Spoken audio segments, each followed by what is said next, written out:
Ebinom si wo free wiem. Ebinom si wo free asase ase. Kwame Nkrumah Tikesie, wo free Onyankopɔn nkyɛn. Amen. Adiatie bia adichi biara nso ni mu nsɛm o. Kwame atu apema bransamadu kata were Nkrumah twentwenko a watwen na bɛko agye ɔman. Eyi nti Kwame kasa, Nkrumah kasa. Okay, 101.7 so the we are transfer what Akye bi adwumadi mabo no nsia pa nsima aduanan ensia. Ena ebosomi ne de to so edunum pepepe. Bosomi miensa fie penini aduonu emienu. Hana Ghana kasa, hana Ghana tie. Erade akwa wasa no Kwame Nkrumah Tikesie me morning show president of the land. For Bible ni enkinkan Revelation chapter 21 verse 1 to 4. Yohane adi sem etre aduonu baako imu baako ekopem enan yentie Onyankopɔn asem. Na mi wo osoro foforo ne asase foforo. Na kane soro ne kane asase no atwam. Na puni wo bio. Na mi hunu krokronkron no Jerusalem foforo. Say Fris Nyankopɔn che sane. Ni wasie se ni sa ye fra. Wahye no ama ni kunu. Verse 3. Na mete ni kasie bi firi ahengua no mu se. Hwe Nyankopɔn tomadan wɔ nipa mu. Na wɔbɛtena wɔ mu. Wɔyɛ ne man na Onyankopɔn no a ne wɔn bɛtena. Na wɔbɛpo ani wɔ nisuo nyina. Na wɔwuo ni wabio. Na awerɛhoɔ ni osu ni yaw biara ni hɔ bio. Efiri sɛ kane nneɛma no nyinaa atwam. Efiri sɛ kane nneɛma no nyinaa atwam. Amen.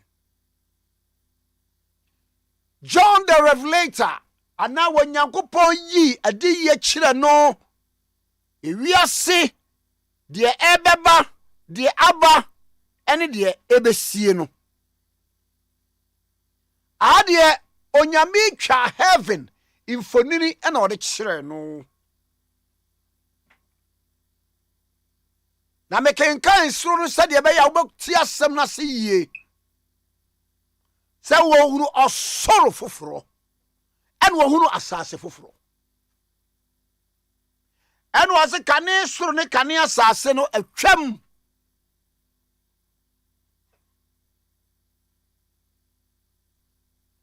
Me can't wabra baso say. Me hu ni padua foforo bi. Me hu abrabo foforo bi. Me hu say yedie bi ba wa brabo so. Me hu say nsachira bi si. Me hu say adom bi e ba wo pono ano. Na kane yaudie. Kane niyama na etwe ko akire. Okay, 101. Aye wo si akwan ni nyinara twam.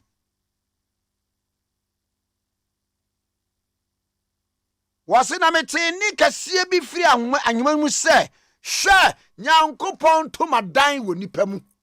Awurade no ankasa wase na obetena wɔ mu na waye ne man. Anopai minim nipa bi a ɛka nankuna ko ni wiase ankeye. Ko se me ben hospital pa ne be ka kyerɛ me se. Bra, sister, mami, papa, se wo nsamansie bi aye.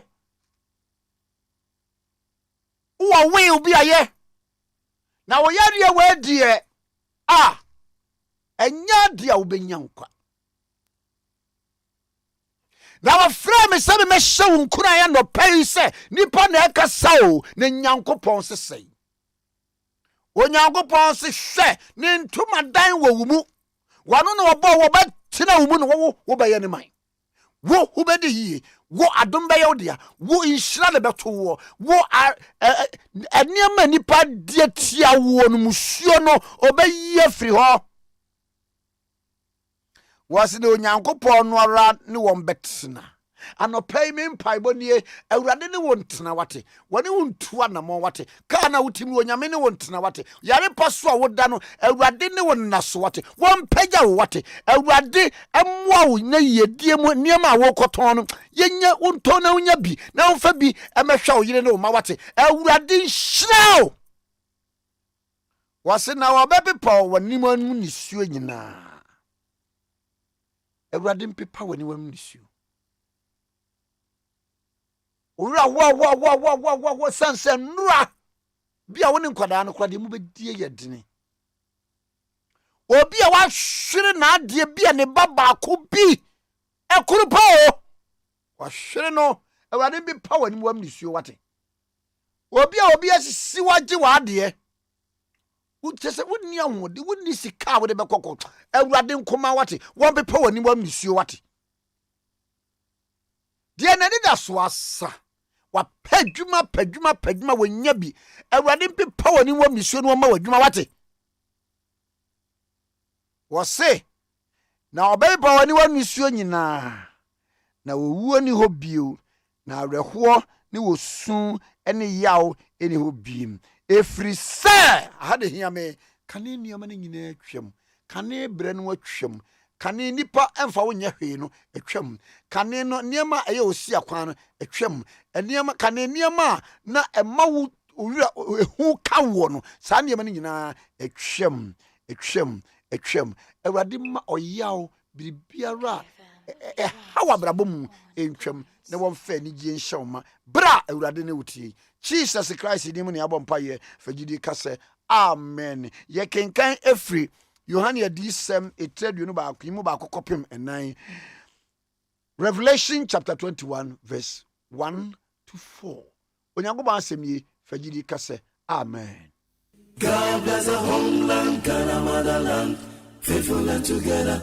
Hello my brother, hello my brother, hello my brother, hello my brother, hello my brother, hello my brother, hello my brother, hello my brother, hello my brother. Tikesie Ghana mai betu pon ne gina wo mamba pa wo dwene Ghana ho kane Tikesie anye na magani amagashia ne ehunu amaga wo ho Tikesie eyegigi One parliament members attending the sitting in Ghana move. Hello, man.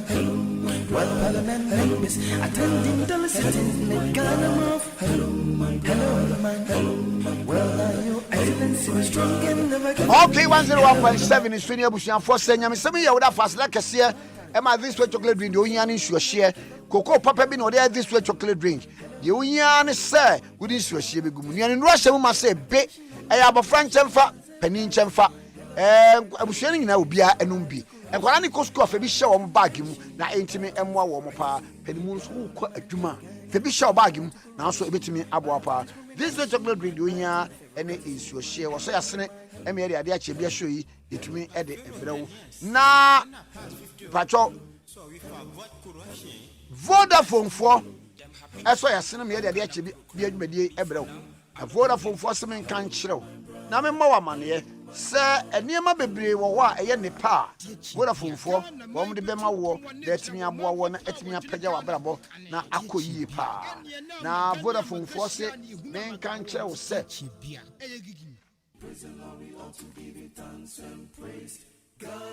Vodafone for some men can show set. And what the 2 million Ghana cities, yes, you. As I 2 million Ghana cities or dear Siwono. Wow, papa. Your friend the Vodafone kosu promo. Eguso niba bebre this cash, edi airtime, and na bebre so edi data. And you won't free move. There be our better top up. Vodafone subiano. And one no wako claim or red coin. Sanse red coin no. And now beko na wakwasa sano na odi aju usika. And I say data and I say airtime. This is our second red coin. A bra what you top up pet dial star 533 hash and I call my Vodafone app. Now check your accumulated red coins. They read me rewards. We sign on to be any simply top up, receive red coins, and now dial star 533 hash. Now call my Vodafone app. Now check your red coins for cash, airtime or data. Vodafone cost promo, no promo draws. Cause promo obi aye winner. Terms and conditions apply. Vodafone further together. Almost na a sponsor of Adia Chibia morning show. Holland me bambo life insurance. Beba mo chow. Hwe se ube urasa life insurance mu na register. E ga ho e bra wanya yie. Ana se accident ya to na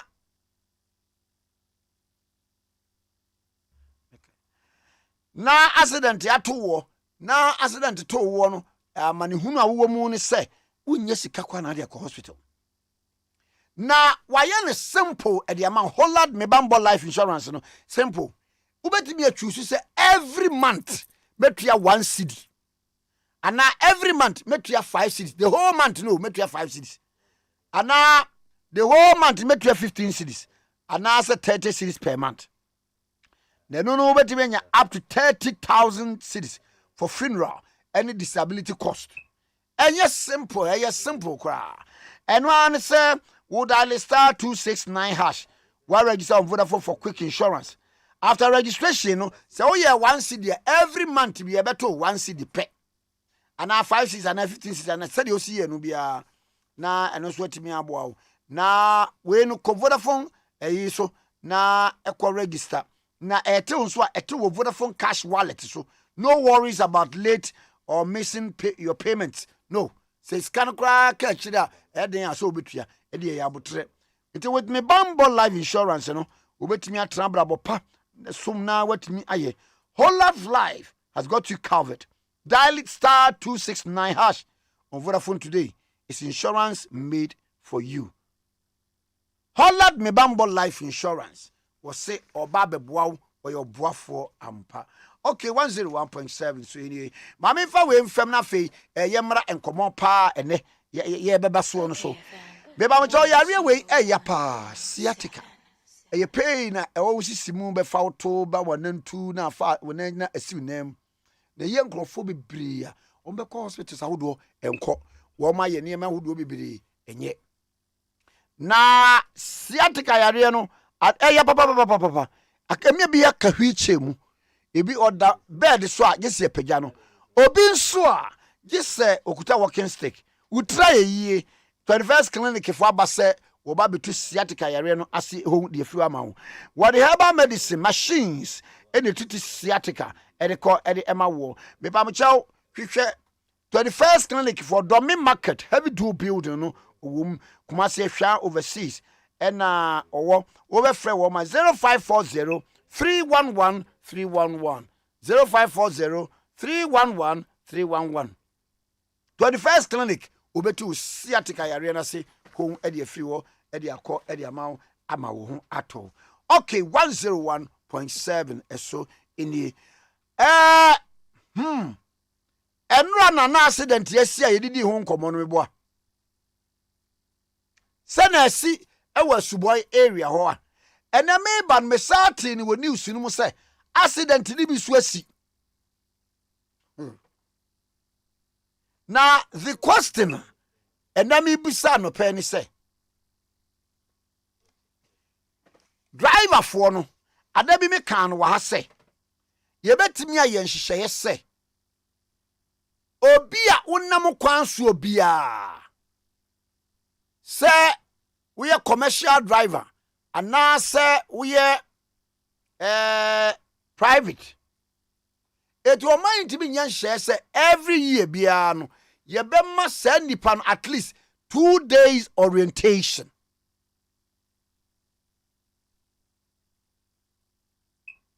Ana bibia ana 1 week orientation.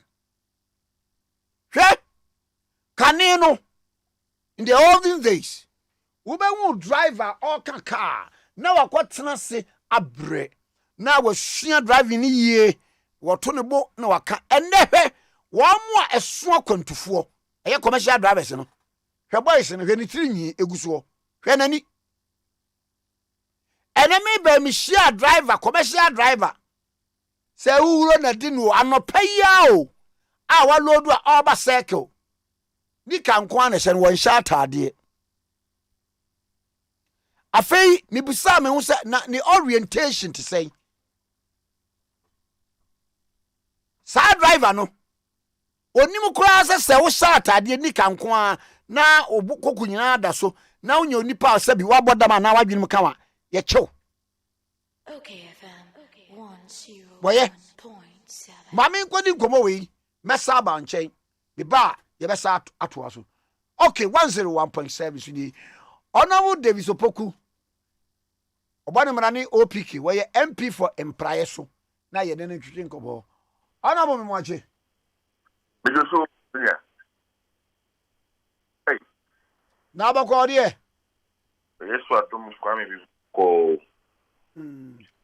Yeah. The piano pe etio. Na pay asema a we pay accident say me. Bigidi say I was say o man no dwene hu biom. Kwame the teacher ne say en ayi Kosie de na mo ko banyumre pa. Anadu awo ba no Kwame. Kasa say si kwan so. Akesa kesi. Reflected bi eni kwan so.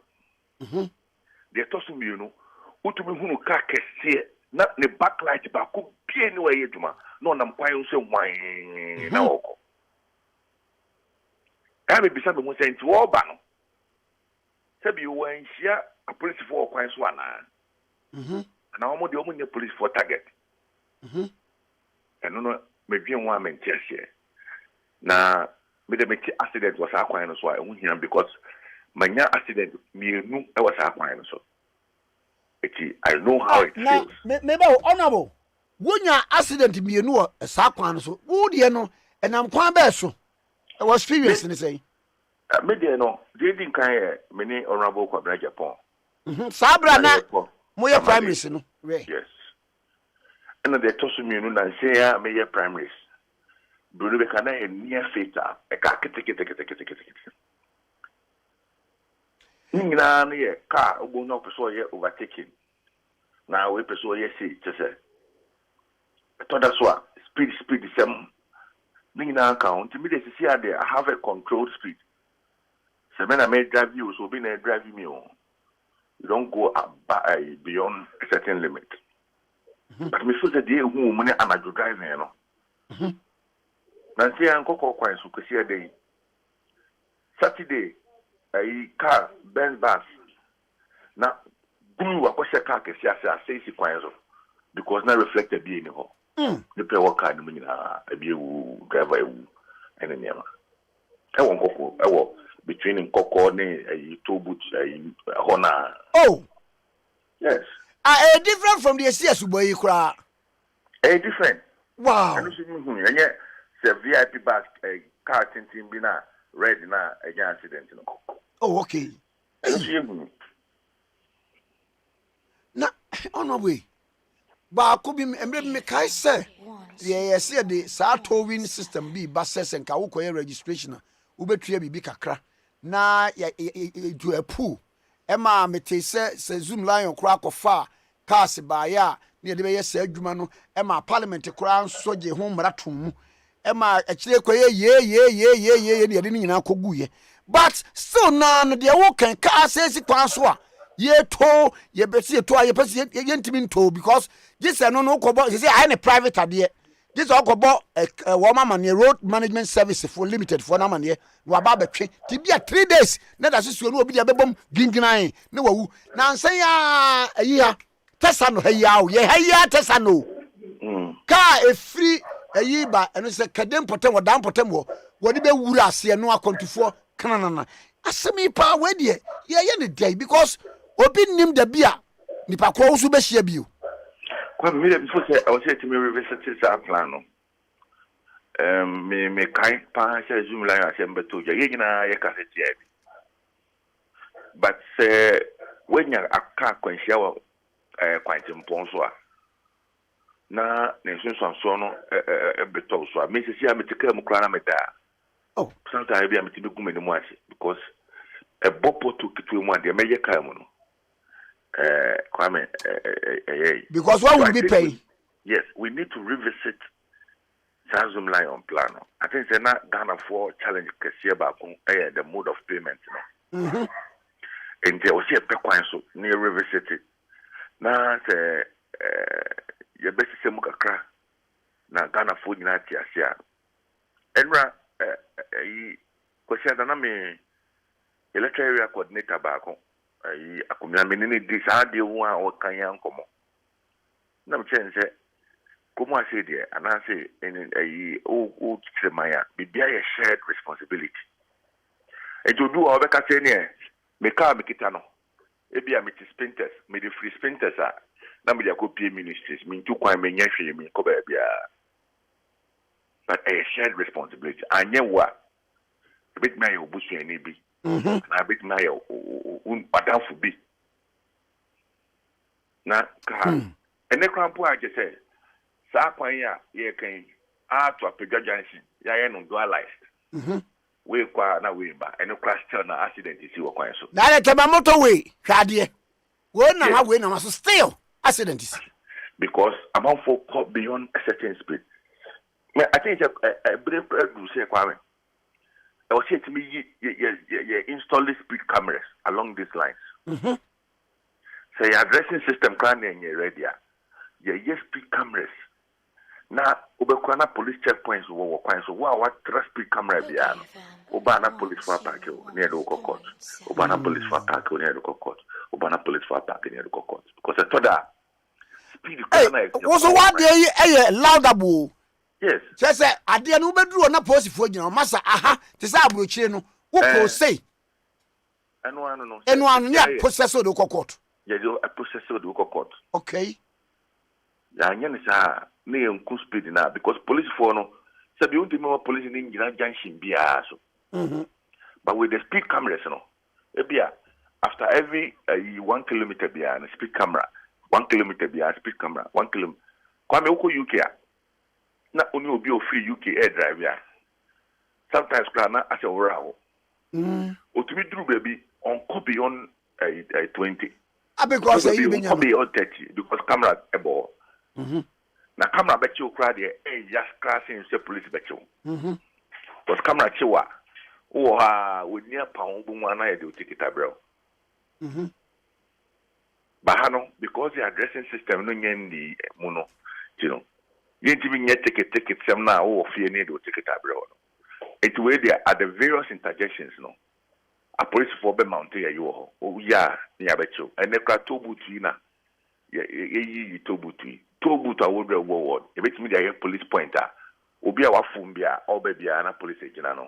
Na or in a descendant senate. Why ye and come ye besa to asu biribi na yemra enen so de.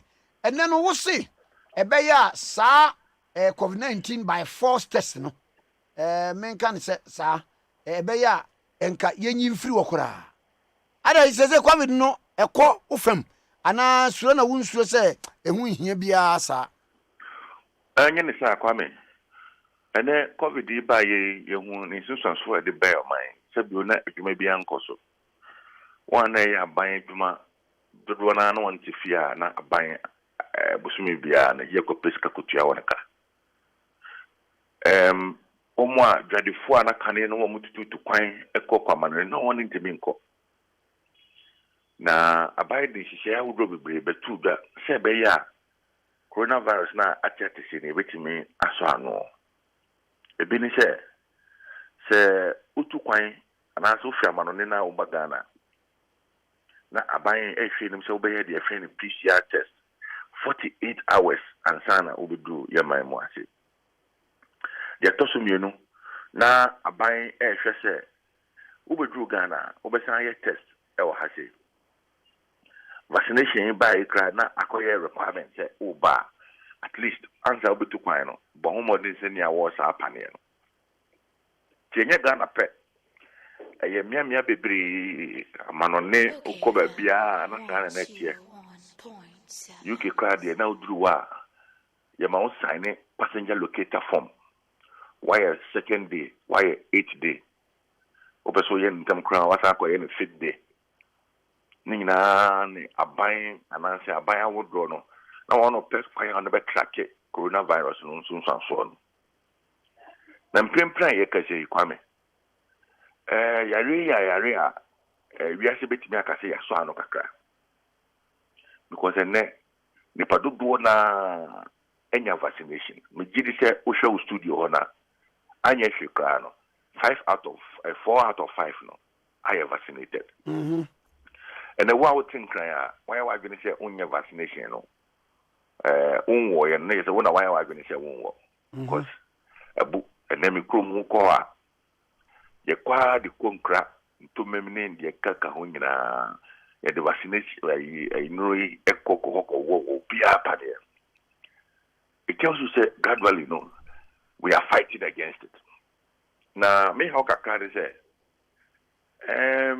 you get this any instruction and yes careful about affecting and I mean okay could be to say UK I read by a pum ni papano from a fiada ebeyano one say 18th of March on your passenger locator biome you don't need PCR test because a young checky BBR you can enter their country anyhow and also UAE Arab of one can no more the red list and then obeyed me acronym. So why you vaccinated in Kwa with me raho without going through some checks. Me gidi say red say Ghana no you die you really a unique crack. So obi vaccinated in Kwa I want the panye now or back Ghana memoir say I will say to me manamba. So we'll be back no PCR test less than 48 hours. Now, to me, you should a CDC for no or a platform here, create here. You check virus, humans, and some year or the tomb, ne fat, nature, maybe a call panel or a genuine. Such a person must be allowed into a country. And then the tossum years, Kwame, the yami pan, a land borders. No, yam pekwa a bit me be ama land borders. No, a year juma. Maybe be a MP for price. Me a MP for Kwa or for your pegedi. And now Kwame me call Cantamanto. Because Rere mu Cantamanto, any nema. Na miniminianum, any the constituents could dig in Komokaka. So your borders na ya tumuno. I want to say the abrewa mo for the aha, me paucho wadauruma. Issue ya wa rezia be. Borders no. KFM. Does this now stands to reason? Say a remaining closed. No, I don't think so. Say remaining closed.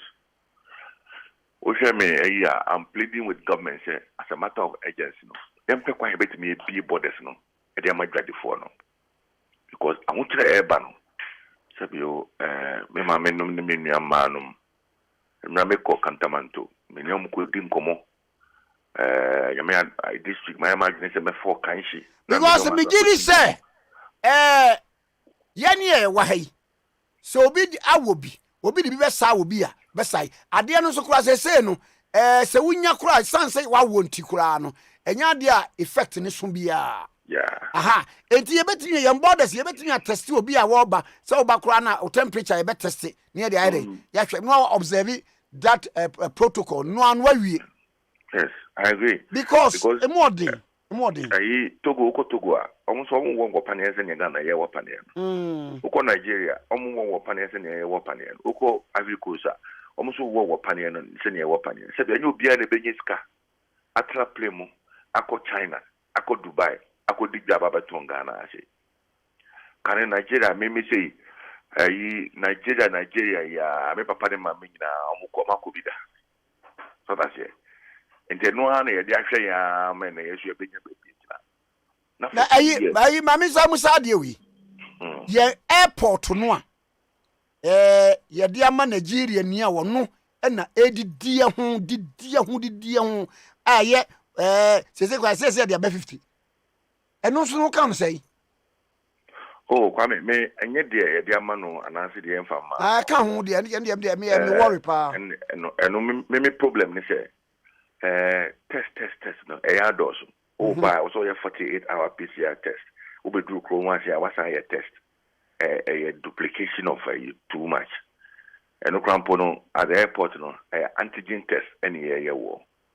It is with my PCR no there be Nkrumah say me did say was say to me jawo. Nanu ya me too kwa meba. You see almost system I break it down. Na atem di dia na manfo dia ban any near man. You say it's a kwam. the time is now. Say I was here. But obi na your argument say. Yare ni baba ye man yi mu through that corridors. Say one way frama no ne eba no na e say yare ni ba ye. It ye be gaya. Said we should hasten slowly. I see a tree about. No, so I'm not saying say we should completely scrap testing. Me say one more fully vaccinated. When we be fully vaccinated, the person is somewhat a kakra. 2, we ban a PCR test, 48-hour PCR test. Now on your fully vaccinated, we do I say, and we say some money antigen testing. Unless they pana obano. 1 year antigen test and on your PCR test, on also on your fully vaccinated. And then Korea make can once a year, and then UK in as a way now. Yeah, vaccination card cry kitana. Yeah, the pen crack roll. Who do qua muchitum? Jay say now, on no day now or bar a yes certificate, kitanoa, excess ya one panian. Only the bar, your time by yes, I say. From Denmark to Accra, oh, mammy, koyebi. Me say drew her, me say ye. Kwame de sikana uchiana usumo. I'm too much was adi adi. Kwame de woman no. Mate, na mami mno asemba ko no de me won presua so. Wona to say police station elections yi na area coordinators de baso na e say e wo ho. Ada boko Kwame. Me police station executives awodro akire say odone biakoye ewe ntempa em say me tibin ka say echo smooth 100% there em say ba ko areas ba ko mienu bi no there me timi ho ase echo so na there finish be bi so kra o contest course a ballot boxes kra ye to abane niama evi ekire no utumu say odo sronkon na echo so within the police station officers any party 24 hour me constituency no na meda the titu ni committee a ye two almost say one ehwa no mami bi efe no iron lady mami OFORI ata ona ba be hwe so wa boduma kese pa na meda na tibebre as MP man fam ho anyim me de na me tinchan ba na me observe there na ekoso nyira no ti me do machine na me say senior Mamina Bay and price on other places, so Sarah and you know, said they are breaking the 8. No, we need everybody to break the 8. So, will be an argument of the contested polling station. Na Akuma and your papa and or day, Sadiano. Timestre, saying na enya butre, na we should look at the supreme interest of the party. The Krakra Supreme Court ruling, say a deputy speaker. So obetimi ato abaso ntimi nto ehun nsem no Supreme Court the ruling aba na minim se bia wanya emu bia kenkan kakra ete osai Kwame media is one of the best rulings amakan from Supreme Court in recent times.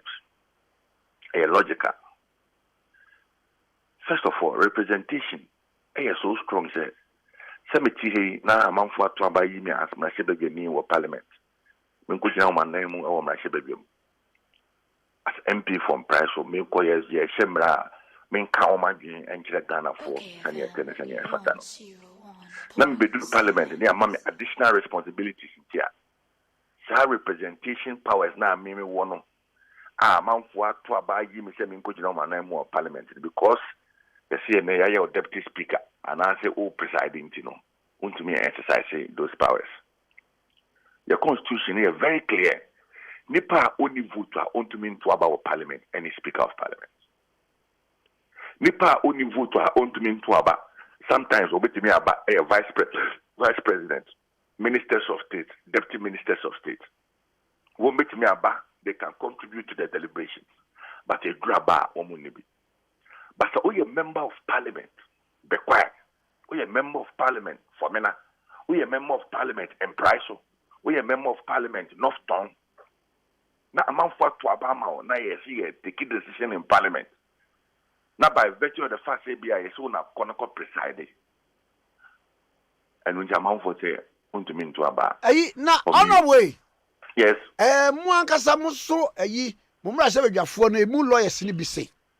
Yes. So we be deputy speaker. Yeah. There are privileges. niema bi ho enwanam wakatua kora no e wo soro kakra sene an ordinary member of the house Parliament. Enti there are privileges. Likewise, there are liabilities. Liabilities ni bi ni say wunya she cloak no ebetenam na wo steer affairs of a year parliament, you lose the right to vote. What argument no? Per the constitution said Tikesie understanding orders of parliament. No, propaganda.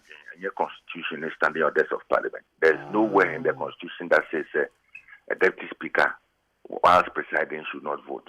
Nowhere in the constitution can say no. And to one more kasa to fit one more adventure and answer propaganda one person to go among food. Kwame, okay, honorable DWOODWOO. Yes. Honorable DWOODWOO, you're a member of parliament. Yes, you're being a speaker, and I didn't see you. Well, you're in a Kunyano to ho. No, you're MP for Ave no Ave. Yes. Or Nakunyano to ho. Ena Okoye speaker, me buana. Honorable Joe Osewusu Joe Wise. In the 7th and the 8th parliament, yes, you're being the deputy speaker. Ono so the Nakunya to wana. There be per the stipulation of the constitution. No.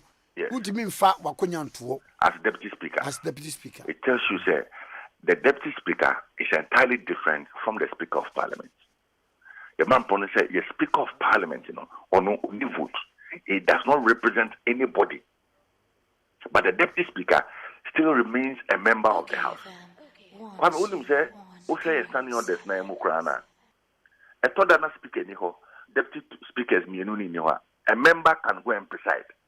Oh, I know. Would that member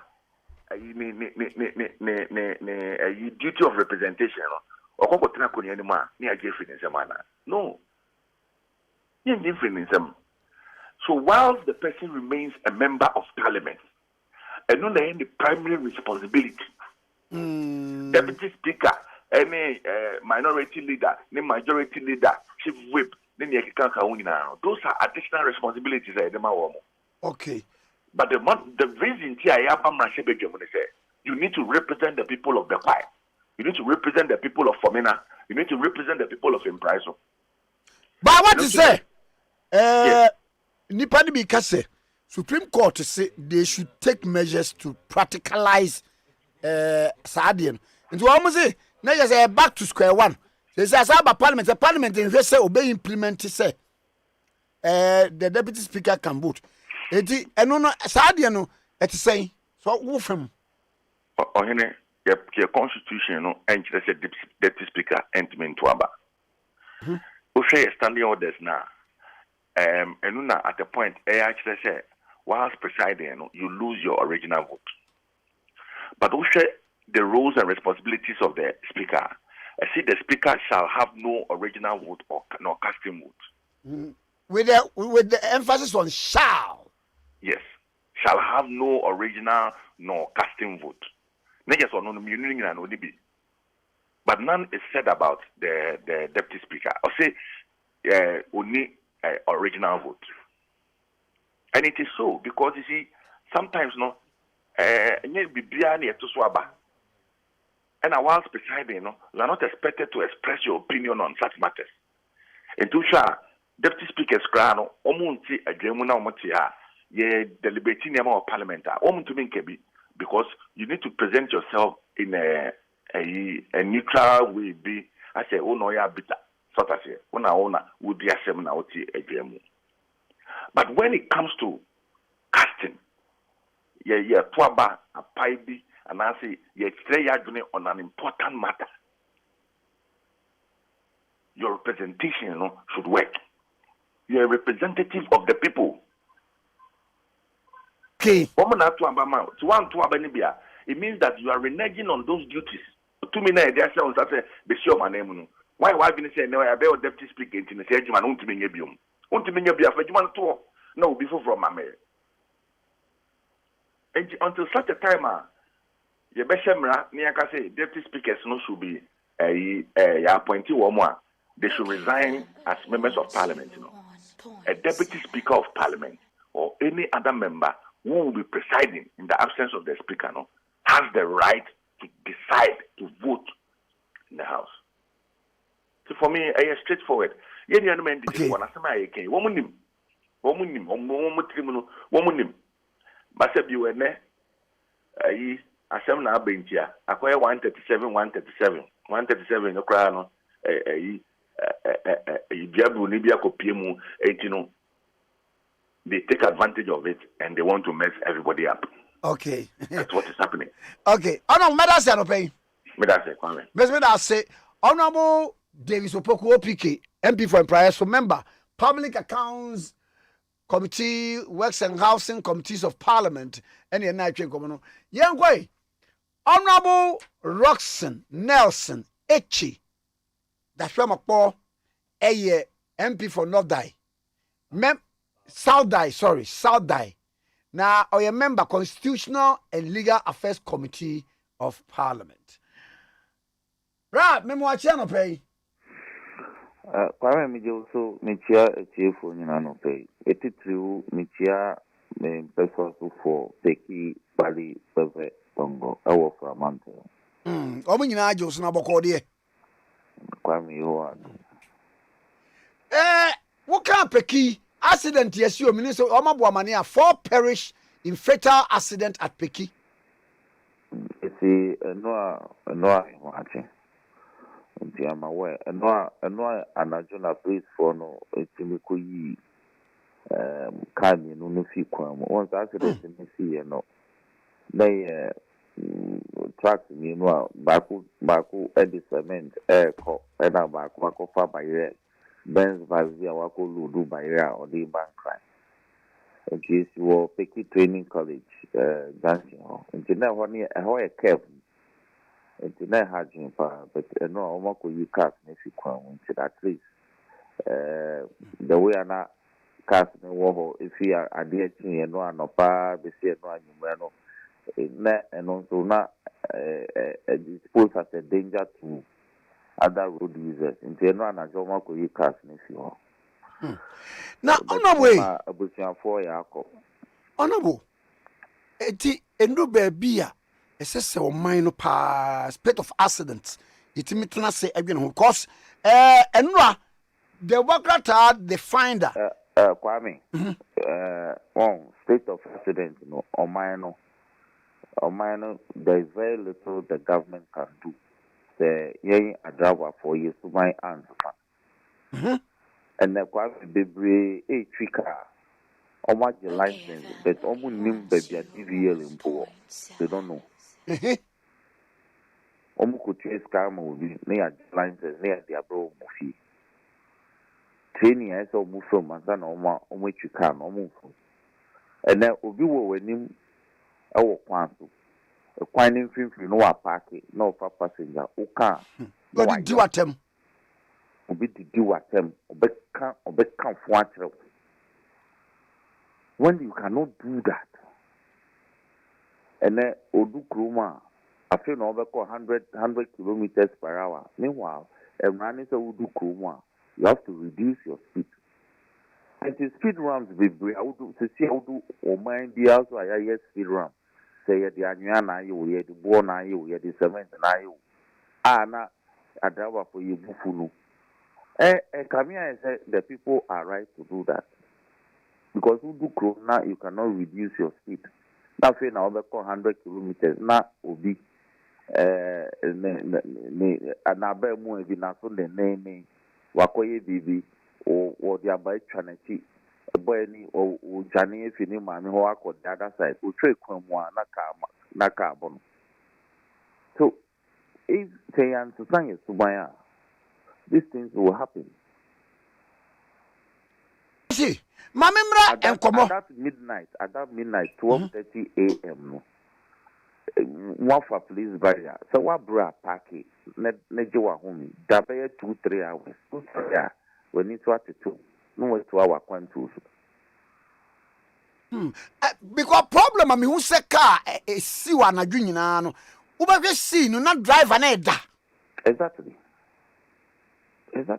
meanwhile I'm running say when you are tired after 6 hours of driving You have to pack long journey. You have to pack and sleep and rest.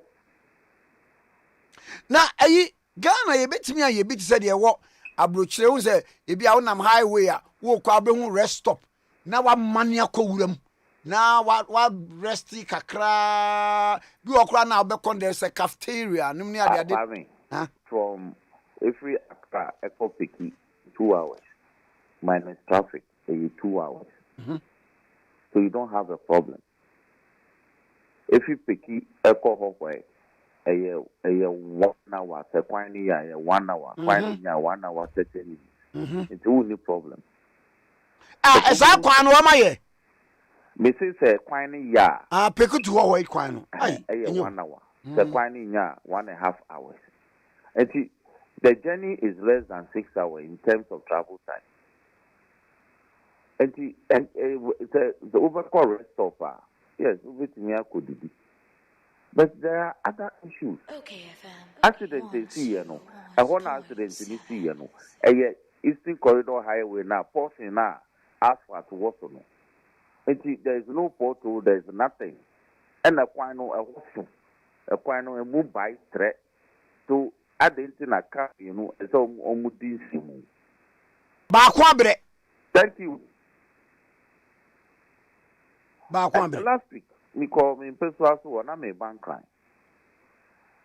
Total hate. No, only me do races. No total hate. What for passengers? Very 15 and I said 16 passengers. What to do passengers?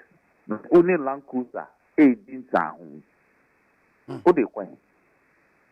But what chance the can you get? Yes, but you are endangering yourself and the passengers in the car. But they do it all the time. Land Cruiser. I thought they will cry Uber. No need Land Cruiser. No more challenge. So now we are now young show Uber. No need V8. No V8. No person pa V8. You don't understand them.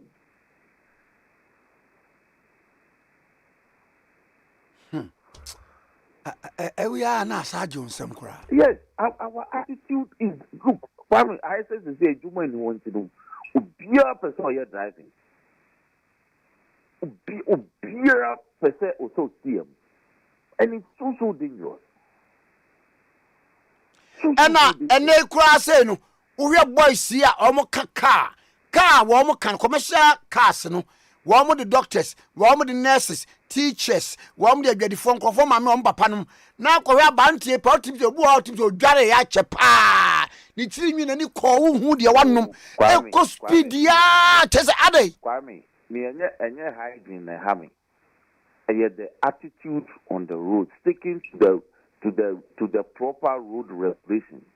So, Nim, to our corners, I said you were Pibia. If you do careful now, please not fair overtaking in a curve. But obey overtaking. When you cannot do that, when you two are careful, not obi. We say last week, maybe total intino obi or millennium, and some may parking na on over thing. Because may cousin may qua, you waiting putting book.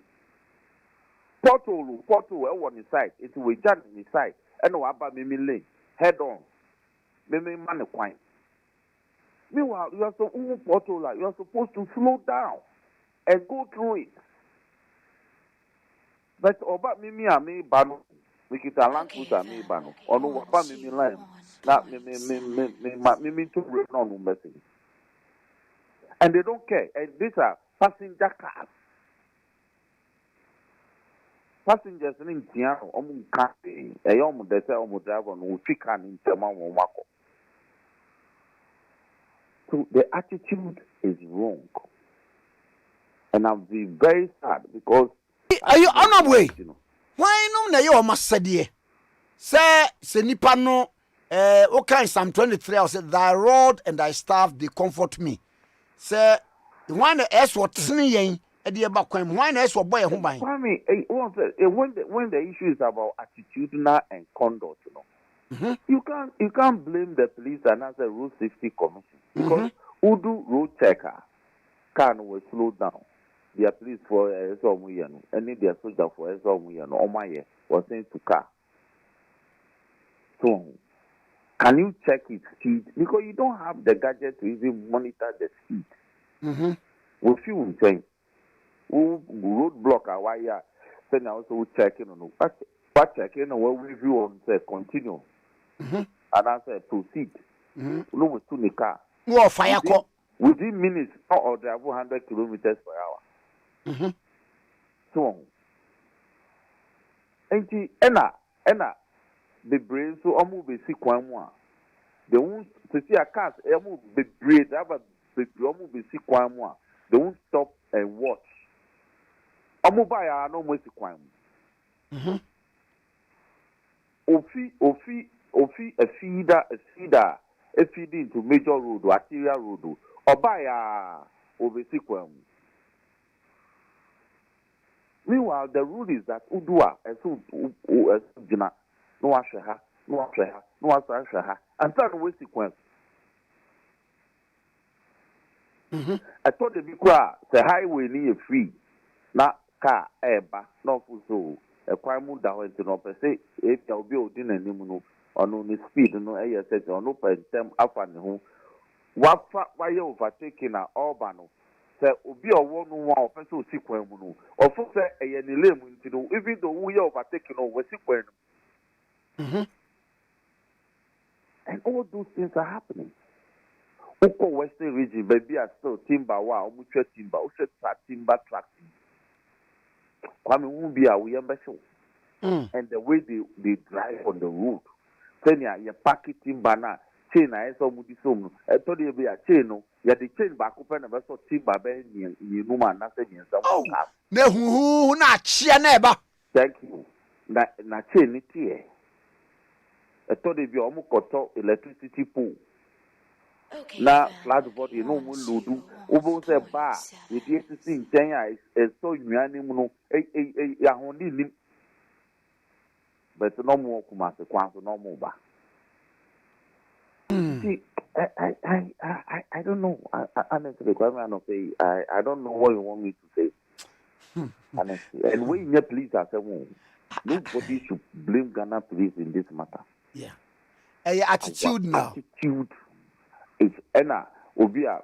We treat so popular total with Hyundai. We treat Hyundai. No, dear Ejuma. And I know for a quarter VIP bus. And I hear mano. Meanwhile, I got the upgrade our license into 3 VIP bus. And the VIP bus no utrino. Or once no trinity said send you 3 Hyundai. And the baby I want to make park or one or pack or one in 50. Because we 3 Hyundai no you pack or baby. Meanwhile, a VIP bus is a 65-seater, 50-foot long bus. But car park, ayama, trotro bus, trotro driver, I get to webino. VIP bus, never be see what STC drivers, they're also getting wet. They also park in the middle of the road, no more passenger. But Achimota, to the extent they Achimota, and overhead now, President Kufuor, a call Achimota school. A Kwan, the road safety people have come to block it. Oh, yes. Because almost you Kumasi bar, almost once a bus stop one. It is not for buses, it's for total and so. But all the STC buses will park. Even okay, exactly. Even. Oh, one President Kufuor overhead. Overhead, no. Overhead, no. You were Penquadi and then there were new. The first near friend in new overhead to say, I just said, Kufuor, no. Yeah, no. At you new plant junction now, but now over Sianco, Tessanwa. A Kwan one, ya hear bus stop you. Get where be no. Thank you. It's meant for total drivers, but all the Kumasi buses will park there and disrupt passengers. And to Yaya, you see, I equate to Mano. Who do one of her?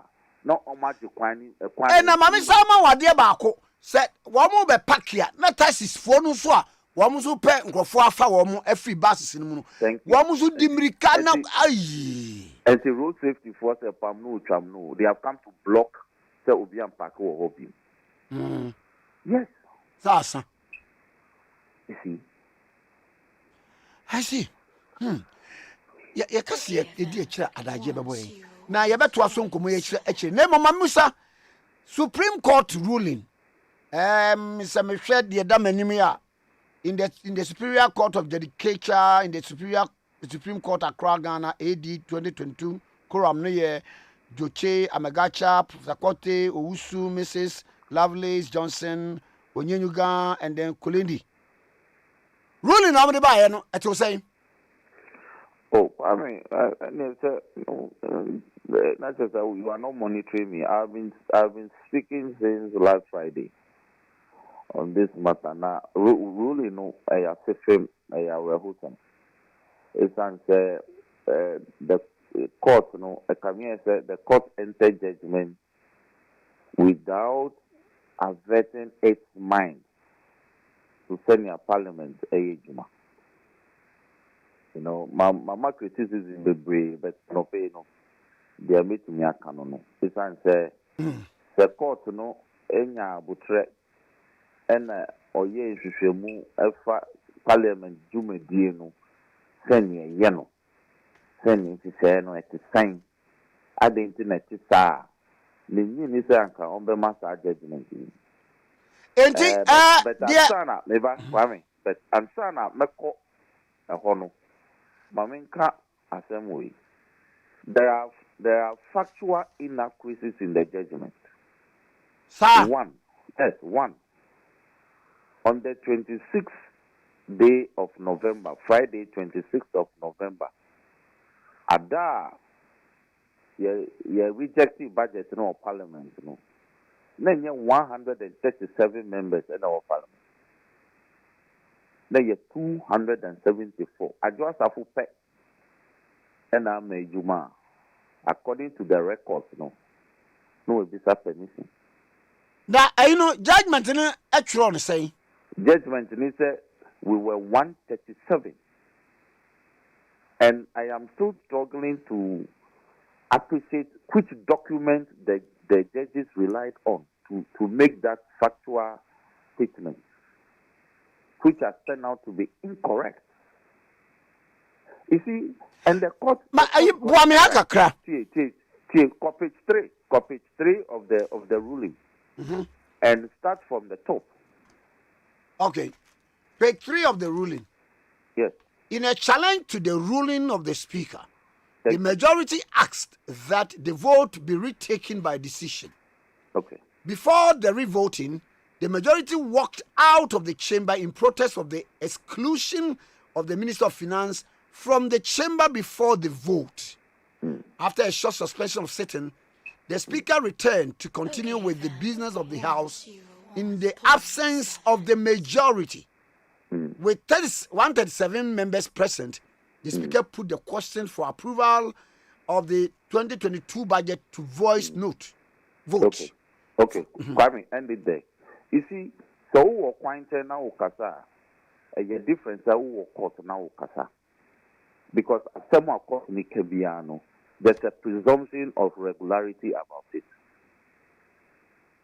And the court, we have court and kasa basa. Who are caught, as someone who could be a woman. And the court ought to have regard to the proceedings of Parliament for the day. Because Saukase present in Parliament, what do you mean? There's only one document, any people, whether you were present or not in Parliament. That is the vote and proceedings of Parliament. Kwame, read further down. Okay. Me to also. After a short suspension of sitting, the speaker returned to continue with the business of the House in the absence of the majority. With 137 members present, the speaker put the question for approval of 2022 budget to vote. Following the voice vote, the speaker ruled that the motion had been lost and the budget rejected. On the 30th November 2021, thank you. When the House reconvened, The majority was in the chamber, but this time the minority was absent. Thank you. The speaker was absent. And consequently, the first deputy speaker was presiding. The majority leader submitted that there were only 137 members in the House when the budget was purportedly rejected, in breach of the Article 104 of the Constitution, among others. He therefore invited the first deputy speaker to set aside the decision of the House on the 26th November 2021 as a nullity. The first deputy speaker, before putting the question to the House for a decision pursuant to the motion, ascertained by the head count that there were 1/2 of members present, as required under the Article 104(1) of the Constitution. In so doing, the first deputy speaker was counted as part of the half of members present to make up 138. Okay. He did not vote. No. Okay. Okay. Once on the 30th of November 2021, according to our votes and proceedings, there were only 138 members in Parliament. Maybe I can WhatsApp these documents to you. Okay. So why would the court agree and say that on 30th November, according to the votes and proceedings, there were 138 members, but we will not agree to the figure of 274 that were present in the House on 26th November. So to the American. And it is based on this singular finding of fact, and a court they reject issue 3. And or did dismiss issue 3 in the judgment. And those are the issues. And I'm also curious why court are touching on whether or not the decision by the speaker to ask the finance minister to leave parliament was not important in the scheme of things. Why did the court not comment on that particular issue? Maybe it was BB and not a matter in contention. It's a form part of the problem, sir. It's a bar for interpretation. So it was the duty of the court to touch on the regularity of that directive. In the Constitution, if you are not a member of Parliament, now a division has been called. It is the duty of the Speaker to ask all non-members of Parliament to leave the chamber and leave the gallery. So why didn't the court touch on the constitutionality of that directive? Because it was the basis upon which the majority walked out. But I'm happy about one thing, that the court traced the proceedings for that period. Say, a vote has been carried, and they decided to challenge. Kwame, so uko court ni buasem na anyawode na launch appeal. Now you walk away from the appeal if you don't pursue it. A bit Why? Why? Because you have to go and prosecute your appeal. Okay. So what? But you can't just walk away from the appeal. Yes. So by analogy, if as a majority caucus in Parliament, Momo de budget about Parliament, now you're taking vote. Now also and there should be a division which is a head count. I said you are challenging the decision of the speaker. In fact, that is the way the court puts it. They challenge the decision of the speaker. When you challenge and you don't pursue the challenge, who should wait for you? Oh, okay. So what am I saying? If you challenge something and you don't stand to move to persuade the speaker with your challenge so that he will make a determination, you think Parliament should wait for you? No. Yes. So the whole night, the process that happened, it was not truncated. And I'm happy they also said after a short suspension, we didn't adjourn. And if you go into the Constitution, if you go to the interpretation clause, the Constitution defines sitting of Parliament to include a continuous sitting without adjournment. So all these are constitutional issues with the finding of fact that the court came to. Na honorable, mami misa wadie bi. Kwame, let's go into the meat of the matter. Okay.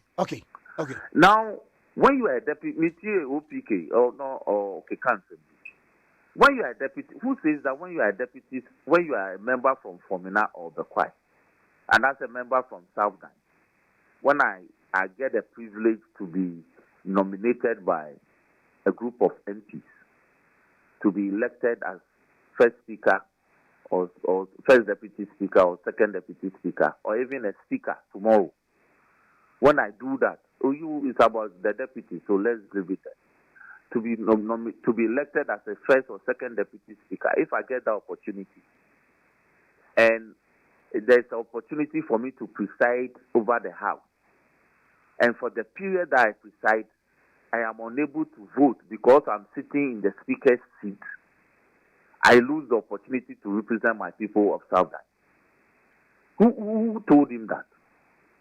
Where are they getting some of this thinking and information from? Kwame, this is how, because they don't appreciate what happened. But this is the case, sir. No, hold on. With all due respect to him. When you are sitting in the speaker's seat, Kwame, you are giving higher powers. In fact, say, me first deputy speaker, nami kotna speaker kunyemua. I exercise the powers of the speaker according to Article 297 of the Constitution.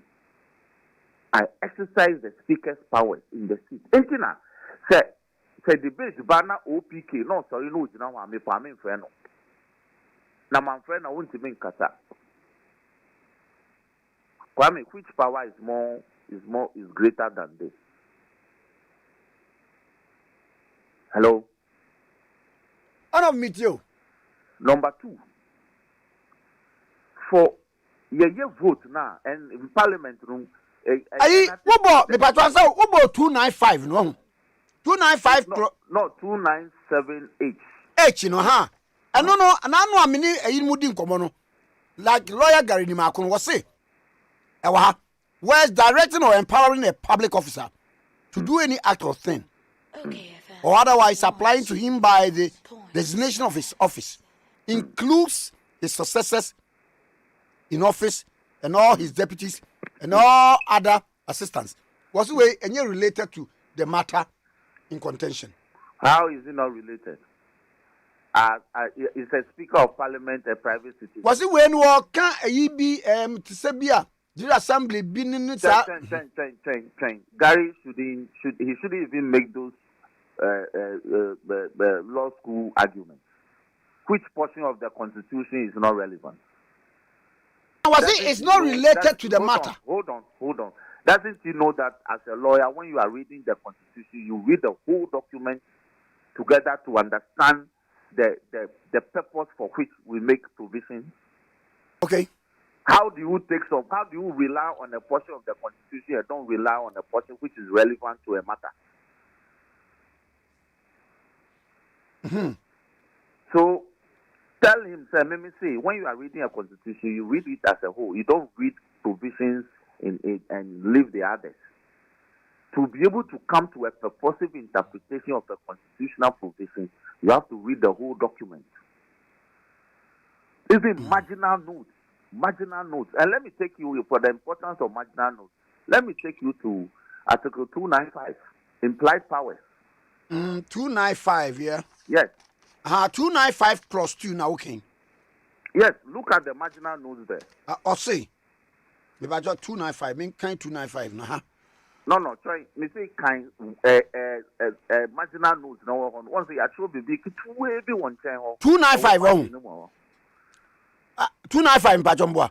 I against 295. Me show baby. In this constitution, I say interpretation. Yes, interpretation. Interpretation, what's it? Yes, and that is the power of a marginal note. Okay. Interpretation. Okay, so read 295. Okay. 295B. Read it. 295B. Yes. Okay. It should be, you know. B no say 2B young. References to the power to there be no 2952 no. Was say in this constitution in any other law, a reference to a holder of an office by the term designating his office shall, unless the context otherwise required, be construed as including a reference to a person for the time being lawfully acting in or performing the functions of that office. Yes, will be about no. Sir, many of the speaker Dabre Kurano. And let me, Kwame, one say, as somewhere, you're very important in the young children. One, I am person from the board. One say, the judges touch on this provision. And Omukambro, if you say there's a contradiction, distinction. And I've struggled for them to point out the distinction. They couldn't do it. I didn't hear because there's nothing like a distinction in this. With regards to 2955, no? 2952. So there's nothing like a distinction in the matter. Okay. Anytime the deputy speaker or any of the deputy speakers, but trans speaker, that's just a speaker anyhow. So which context is the Supreme Court referring to as the context may determine? Which context? It is such a straightforward arrangement. Was it unless the context otherwise required? Yes, which context requires that when the speaker is not there, which context says that?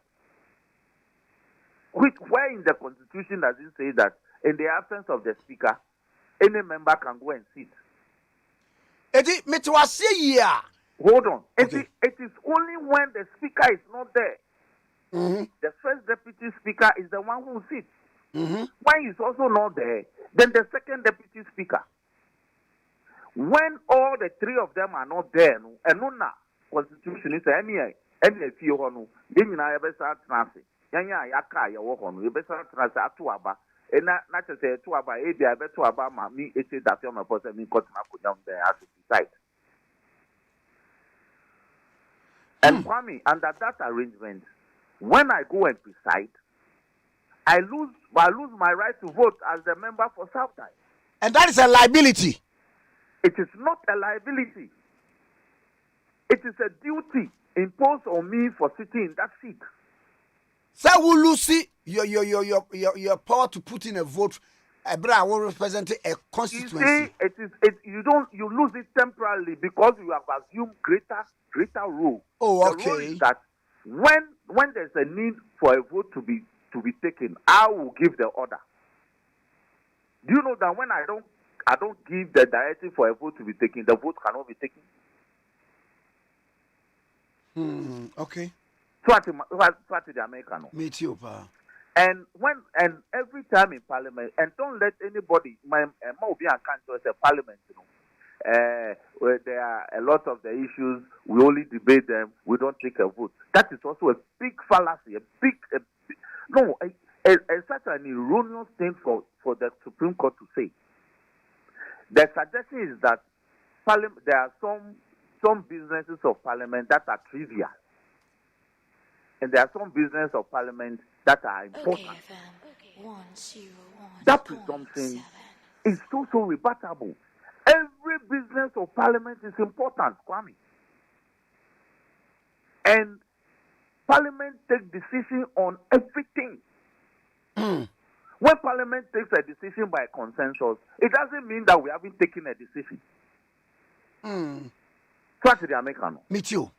When we take a decision by consensus, it does not mean that a decision has not been taken. Okay. When we take a decision by shouting, yeah, it doesn't mean we haven't taken a decision. When we take a decision by saying, all those who are in favor say aye, all those who are in favor say no, a voice vote, it doesn't mean that is not a decision. Okay. In fact, even to adopt the minutes from Friday, we take a decision. The first business we do after prayers is to correct votes and proceedings for Friday. Mm-hmm. We will take a decision by adopting the proceedings for Friday. So it is a true reflection of what happened on Friday. It is a suppose you were honor me because we should vote on it because we should not adopt it because it does not reflect what happened on Friday. I see. Now, yes. My ruling no more. Now, Sawuba conclusion now, which is the 11th point now. Okay, conclusion, no, that upon a true and proper interpretation of Articles 102 and 104, Clause 1 of the 1902 Constitution, a deputy speaker and any other member of Parliament presiding over Parliament is entitled to be counted as part of one half of members' Parliament present. We are two, no. That upon a true and proper interpretation of Articles 102 and 104 Clause 1. Next say, na yini na no de 109 no ebeka ho and afi wodi wiye. Next say various articles ni niema wodo a na ewo mu a bi say 295 ni 297H ni na no. The Apex Court of the Land did not factor in those na.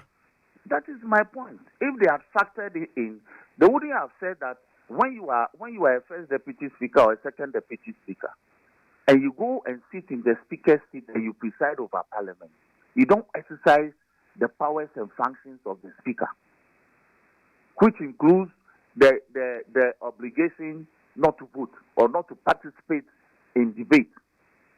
So, is the Supreme Court saying now that the two deputy speakers, when they are presiding, they can participate in a vote like the way me as a member of Southern? What about debates? What about debating? So, they can participate in a debate. To say me, I'm sorry, I bet me so, and they bet me so honorable for Southern. I give you 10 minutes to make your point. So, speaker to the presiding member to allot 10 minutes to himself and make the point. You'll be speaking to debate from the high up there, from the speaker's seat. How is it not an absurdity? Kwame, and that is not the end. You see, when you go to Parliament, you don't get up to speak unless the speaker recognizes you. Are you aware? Unimza. Annie. Just a speaker. Who catch the eye of the speaker? That's right. Opekura bet be a sintrase and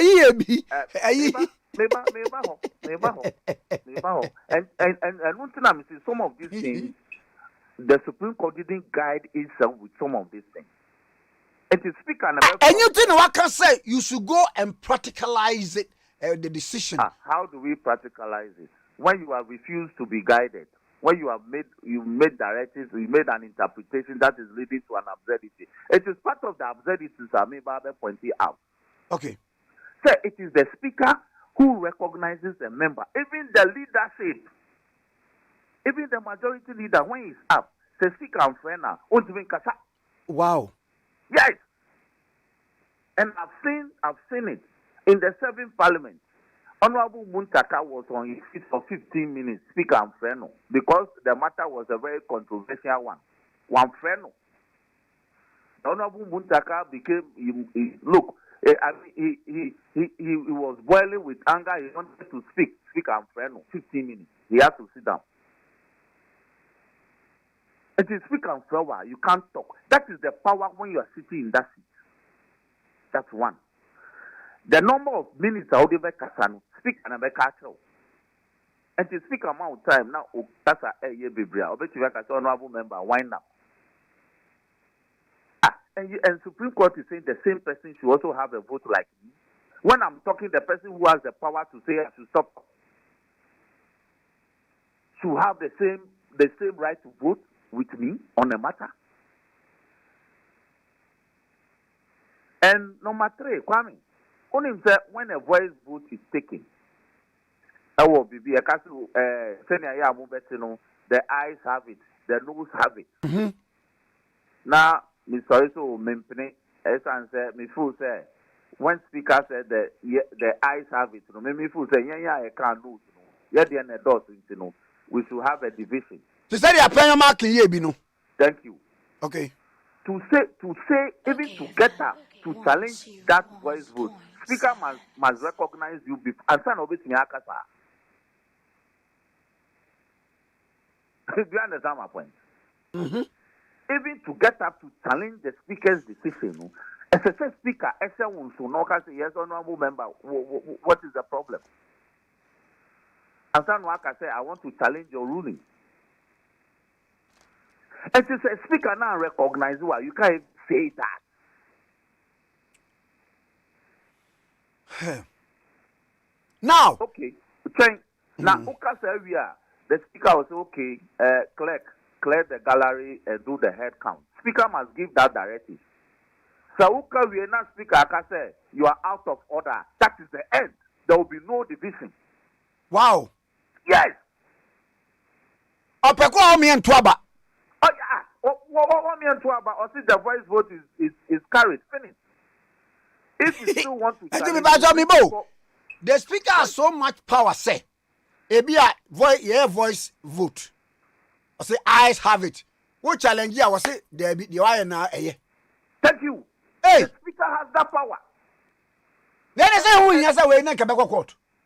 Thank you. And I have seen it. I've seen it with my Kolo eyes in Parliament.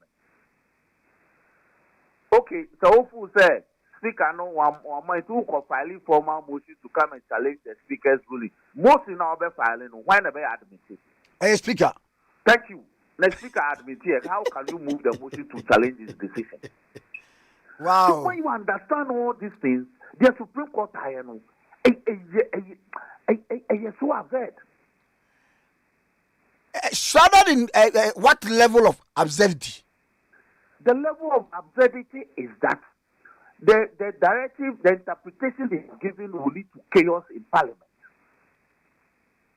Will lead to chaos because you see, when you have a deputy speaker who has been told by Supreme Court that because you are a member of the choir, so go and exercise your voting rights, as well as now your debating rights in the speaker's seat. When there's a controversial matter like E11, your chamber, when they lay the report and they open the debate, Obetimia decided that only the majority members will debate. Do you know that he can do that? Hey! There's nothing you can do. Who sorry our own flow? Majority sorry our best flow. In fact, he can decide that for this debate, we are taking only one contributor. But you can decide that. But after that, you can vent your spleen. Sorry? They say after that, you can vent your spleen. Oh, you can vent your spleen. You can throw tantrum. You can shout. Who shout to pray? Masha said, Masha should discipline you. He has power of discipline. So Masha should march you out of the chamber. Wow. In fact, that speaker, that deputy speaker who is presiding and can actually ask the Masha, every minority member who want to demonstrate some form of opposition to what is happening, he will ask the Masha to take them out, one after the other, until all the 137 are taken out. Mami Musau, Supreme Court akasa. Na say yes, a binding on you. We no someone for nyeduma to practicalize the whole idea Supreme Court ruling na beya. And can you be cited for contempt? Contempt before which court? Have you read the judgment? The court itself says that however, the practicalization of these rights, all right, it lies with Parliament of Ghana. We must make regulations to give effect to practicalize these rights. Next woman, yeah, and no, just back to square one. Thank you. Also, Parliament, normal to give effect, say, direction, Wamano. It should be, how do you say it? We should give effect to that direction, Mama. Do you know Parliament can take 20 years to do this? Check in the judgment. They didn't give any timeline. Check. It is as it stands now. Say more kotuaba. Na deputy speaker tewa. Obetubi and Then on to, because Supreme Court says we should make regulations to give effect to their judgment.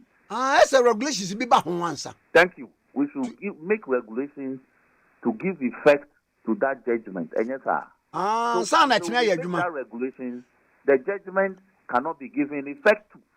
But yeah, teacher, him say ya can wear we and yes, a bass when we are full, you even have to court judgment, you have to enter it. You have any entry of judgment. And to have it served on the judgment debtor after some days before you can execute the judgment. But this one is a constitutional matter. So it's a declaratory judgment, or my declaration. But in making the declaration, they have tied themselves. The court tie its own hands. Say they are leaving the steps to be taken to give effect to their judgment in the hands of Parliament. Who is presiding in Parliament? Is it not the Speaker? The Speaker. Who directs a committee that goes and the Speaker is not watching and going to say, Kwame, maybe so. Who will give the directives there? A committee, another committee, or the standing orders committee should go and meet and come up with regulations to give effect to this Supreme Court ruling. A Speaker. Who do that? Is it not the Speaker? Is the Speaker, yeah. Oh, Kwame. This was a journey to nowhere. Oh, a journey to nowhere. I mean, say, one more comparative analysis, a ruling, no echo to baby to Canada, go to baby to Kenya, Botswana. You see, the common law is a beautiful jurisdiction. Common law. You can see common law, a uniform legal system, all the English-speaking countries. I shall say probably 1066. That's right. Yeah. So like half of the world practice what we call the common law. Sure. The other meaning is that there's a uniformity in the legal system. Mm-hmm. When you come to constitutional democracy, there's no two constitutions are the same. No two constitutions are the same. So you cannot go and compare what the Kenyan constitution says. When the Kenyan constitution is not analogous to the Ghanaian constitution, you cannot be comparing their system to what pertains in Ghana. Mm. When you go and compare the constitution from Canada, Canada hasn't got a constitution. Canada it's a British. Canada is not a republic. Mm-hmm. Just like Australia. Yes, they are not republics. So if you go and take the Canadian scenario, it is not applicable to Ghana. If you go and take the US practices a federal system. They have a bicameral legislature. They have a double chamber. They have a lower house and an upper house. But the Ghanaian legislature is a unicameral legislature. We have only one house. Mm-hmm. So you can only be comparing what is prevailing in another national assembly when their constitution makes prescriptions similar to what we have. But with an inference to their speakers respectively, as we have here, say, they vote. When the constitution says that this is what should be done, you can't go and say that in Nigeria, which is a federal state, this is what their constitution says. Okay. You can't go to Kenya and say that in the Kenyan constitution, which is not similar to our constitution, this is what it says. Mm-hmm. We are not Kenya in terms of constitutional democracy. We are not. We are not. Kenya, the salary of Kenya MPs is much higher than the salary of Ghanaian MPs. So where the constitutions make prescriptions, express prescriptions for things to be done in a particular way, it is the duty of the Supreme Court to ensure that they give the purposive interpretation for that prescription to be given effect to. You don't enlarge it, you don't turn it upside down, and then the Supreme Court is saying that they are adopting the literalist approach to interpretation in the Republic of Ghana. What has happened to the modern purposive approach Supreme Court has been espousing on us from about 2004, since the decision in Asari versus the Attorney General. Okay. Honorable. What has happened? They told us that they are moved away from the literalist approach to the textualist approach. Now, the Supreme Court uses what they call the modern purposive approach to interpretation in our jurisdiction. And under that, there are two approaches: the objective purposive approach or the subjective purposive approach. Asa, and to kind Professor Azar article be or Troya. Kwakwaza. Or see the return of the literalist approach. After 18 But Moanya said the spirit and the letter of the Constitution. Yes, as for the spirit and the letter, it doesn't vary. So if you read the judgment of this court, it doesn't lend support to the spirit and letter of our constitutional governance structure and architecture in our parliament. It does not. In fact, Kwame, let me also add, in our parliament, we have the committee system, and I heard the majority leader say, any Supreme Court, this new Supreme Court decision in there, it will apply to our proceedings in committee level. What here? Hello? Mete. What here? Okay, now let me tell you what is happening at the AC our committee level. Speaker of Parliament, on your member of Parliament too, but or a chairman of two committees, or a chairman of the Standing Orders Committee, Yeditro Emra, Yedijuma of Parliament, be a member, speaker, and a dan. So Yabeka is speaker, on your member of Parliament, he won't chair this committee. You chair. And do you know that as chairman of the committee, he has a casting vote? And do you know that the two deputy speakers are also members of the Standing Orders Committee? Okay. They have original vote, but they don't have a casting vote because they are mere members. Okay. Two, the speaker is also a member of the Committee of Selection. Committee of Selection, and he said, for me committees now. Members are maybe say your constitutional legal and a standing orders and a public account. Committee I did me two sir committees you know. Your friend the committee of selection, speaker and a dan. And also a chairman. A baby obey me at Waba. Atuaba, in fact, he has a casting vote. Under our committee system, no, the chairman has a casting vote. Okay. So that is the absurdity of the Supreme Court decision. That the speaker has a casting vote as chairman of two committees in parliament, even though he's not a member of parliament. So when they are saying that when you are a member of parliament, you cannot be denied your right to vote. What about somebody who is not a member of parliament but is being given voting rights at the committee level? Okay, let's go to the first deputy speaker. First deputy speaker is also the chairman of two committees. He's the chairman of the appointments committee. And he's also the chairman of I'll recall. Okay. I'll recall quickly. And also say appointments committee, you know, say all the ministerial appointments vetting, you know. Also on a film. Okay. Yeah, Mekai. Exactly. So at that committee, he hasn't got an original vote. So at that committee, when he's chairman, is he not a member for Bekwai? A member. You're still a member of the Bekwai. But he hasn't got original vote. He has two about on to be. Okay. He only votes when there's a tie. So does it mean that when he's presiding as chairman and a decision has to be taken at the committee level, he doesn't represent the people of Bekwai because he doesn't have original vote?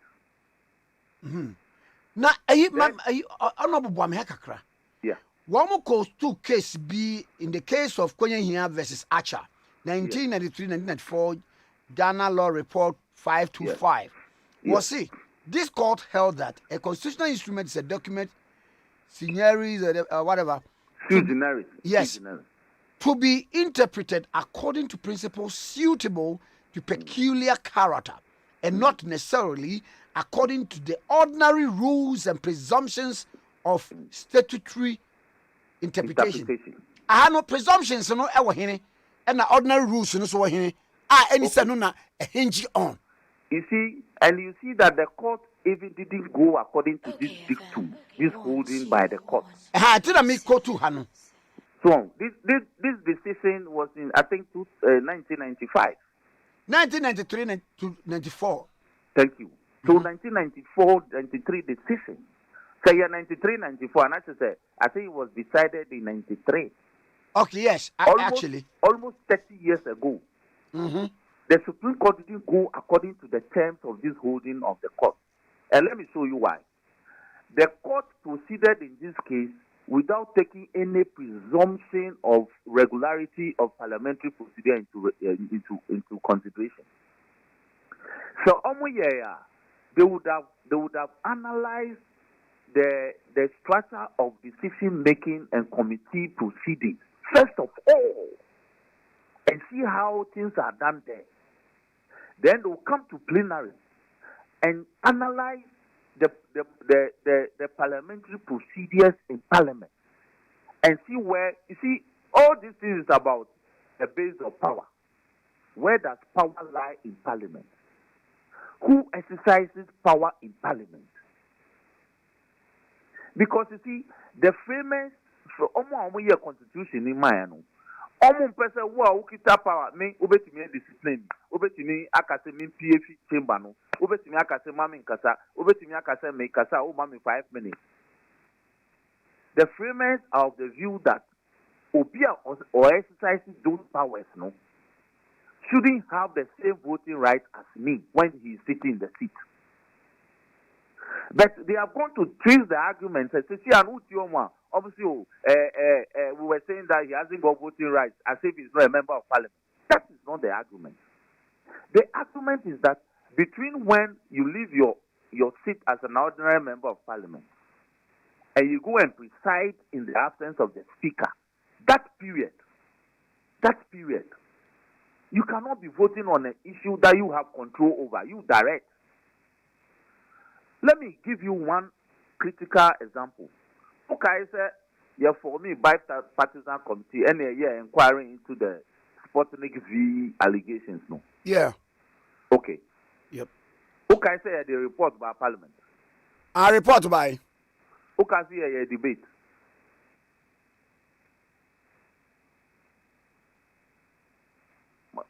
I mean, okay, say a debate. Yes. Hello. Me pato minim we debate, yeah. Thank you. A day ni see ya. Ye debate ni we ya.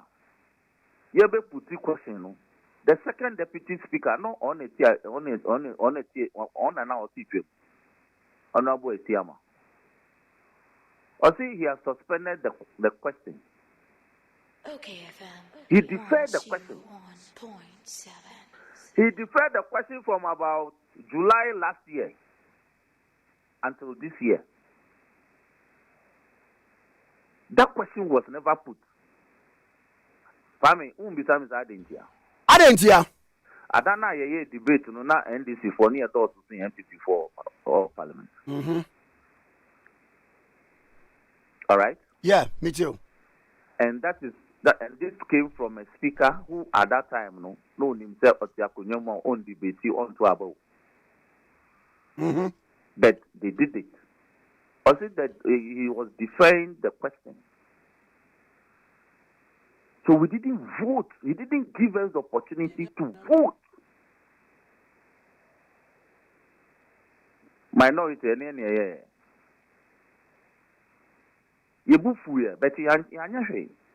that was all that we could do. Because the speaker has spoken. It wasn't a Siama who spoke. It was the speaker.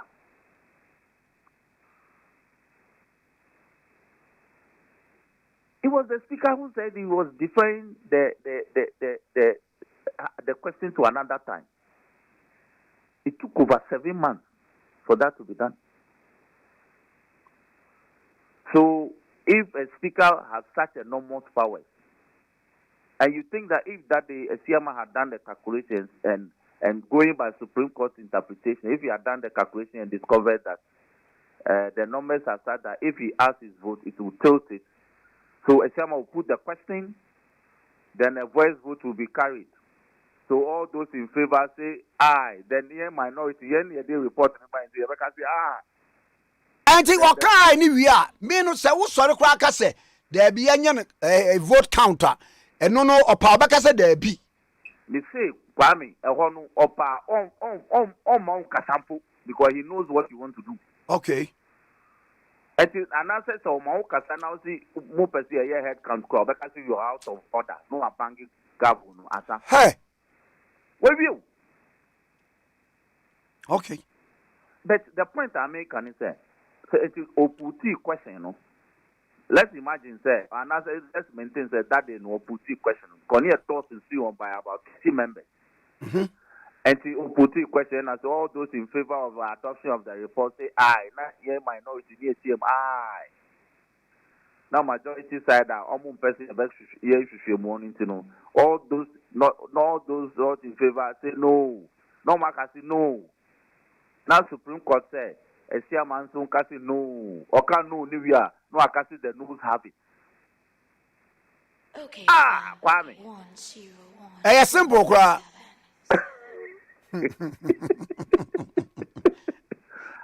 And see, these are the absurdities. Oh, okay.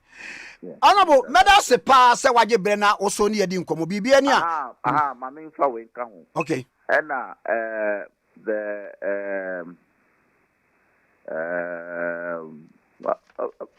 Kwame Bebre bisa say are we interested in a review? We are weighing the options.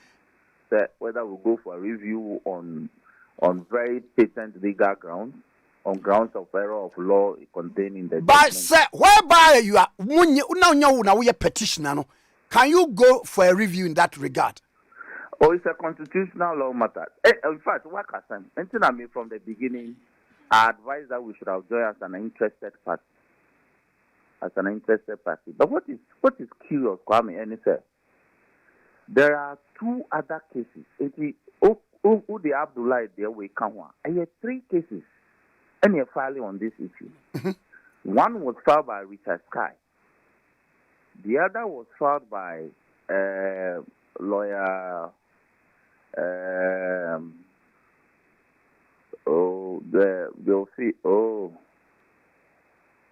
Apia Kubi. Andy Apia Kubi. Yeah. He also filed one.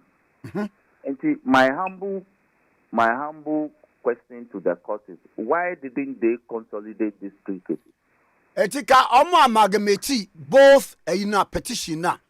No, the practice of the court is that so the case is back court, no, not they are similar, not the reliefs are similar. They consolidate. Consolidation is almost coming in our boom. No more because you don't want to waste the court's precious time. So maybe say, what is the fate of those 2 other cases, which were also filed also in November, sometime early December, because the controversy erupted on 30th November. So these cases were filed early December. What has happened to those cases? What is their fate? That's my point.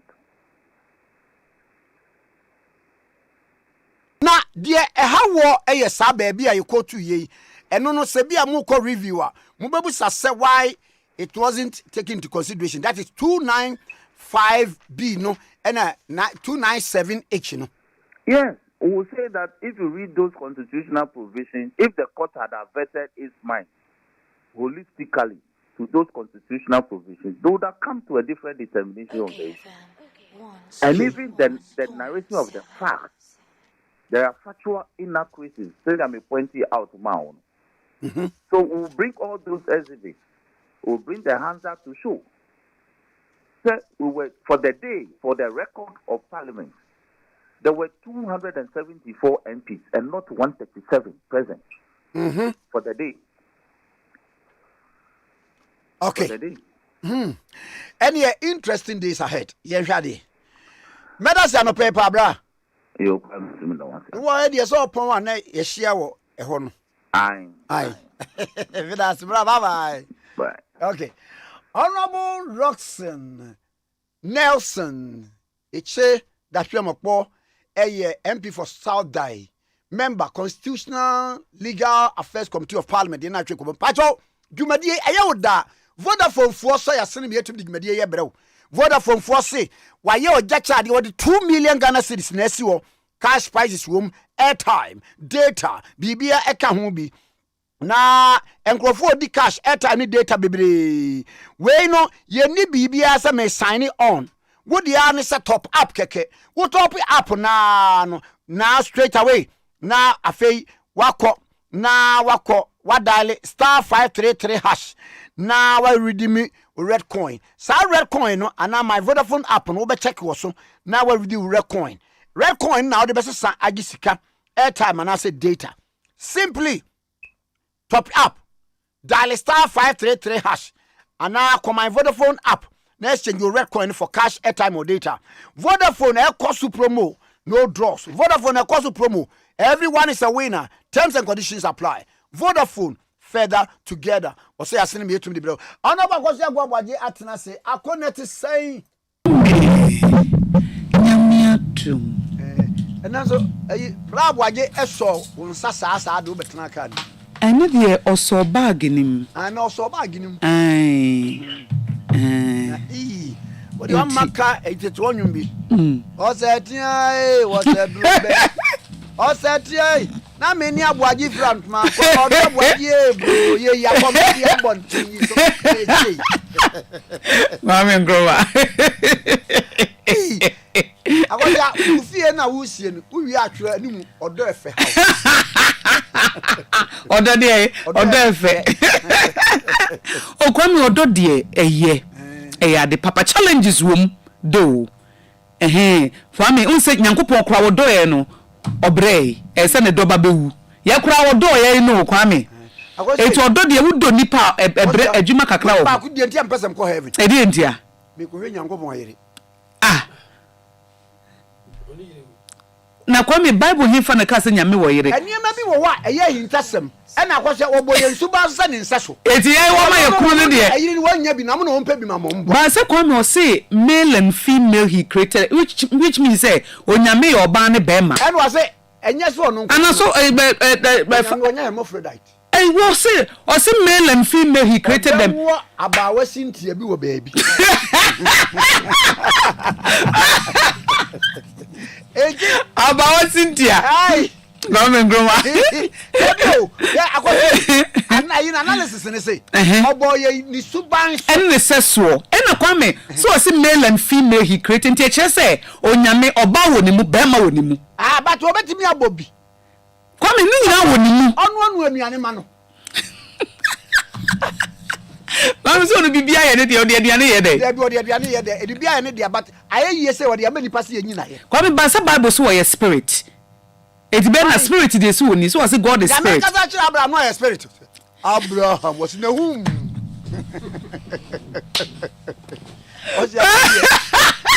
gidi pa no no yani de tia nyame ode ne yiresie no ode tia ode ne yiresie ye e de tia ode ne yiresie se obi ye bone a ne nyame ehwe na so a na I say chale ni mi nko hu na wife na wife ndi e won on kam ye hu no eti was say hintasem Kwame de em say heaven no do our questions pa obebusa pa obetwai be 3 weeks ebra ye nyina ya tena se no na hu say 3 weeks oba obi a oba bi ode ne bag be sie hwe say DSTV ye adwuma heaven DSTV heaven DSTV bia heaven say UTV nyina wo ho na Kwame Nkrumah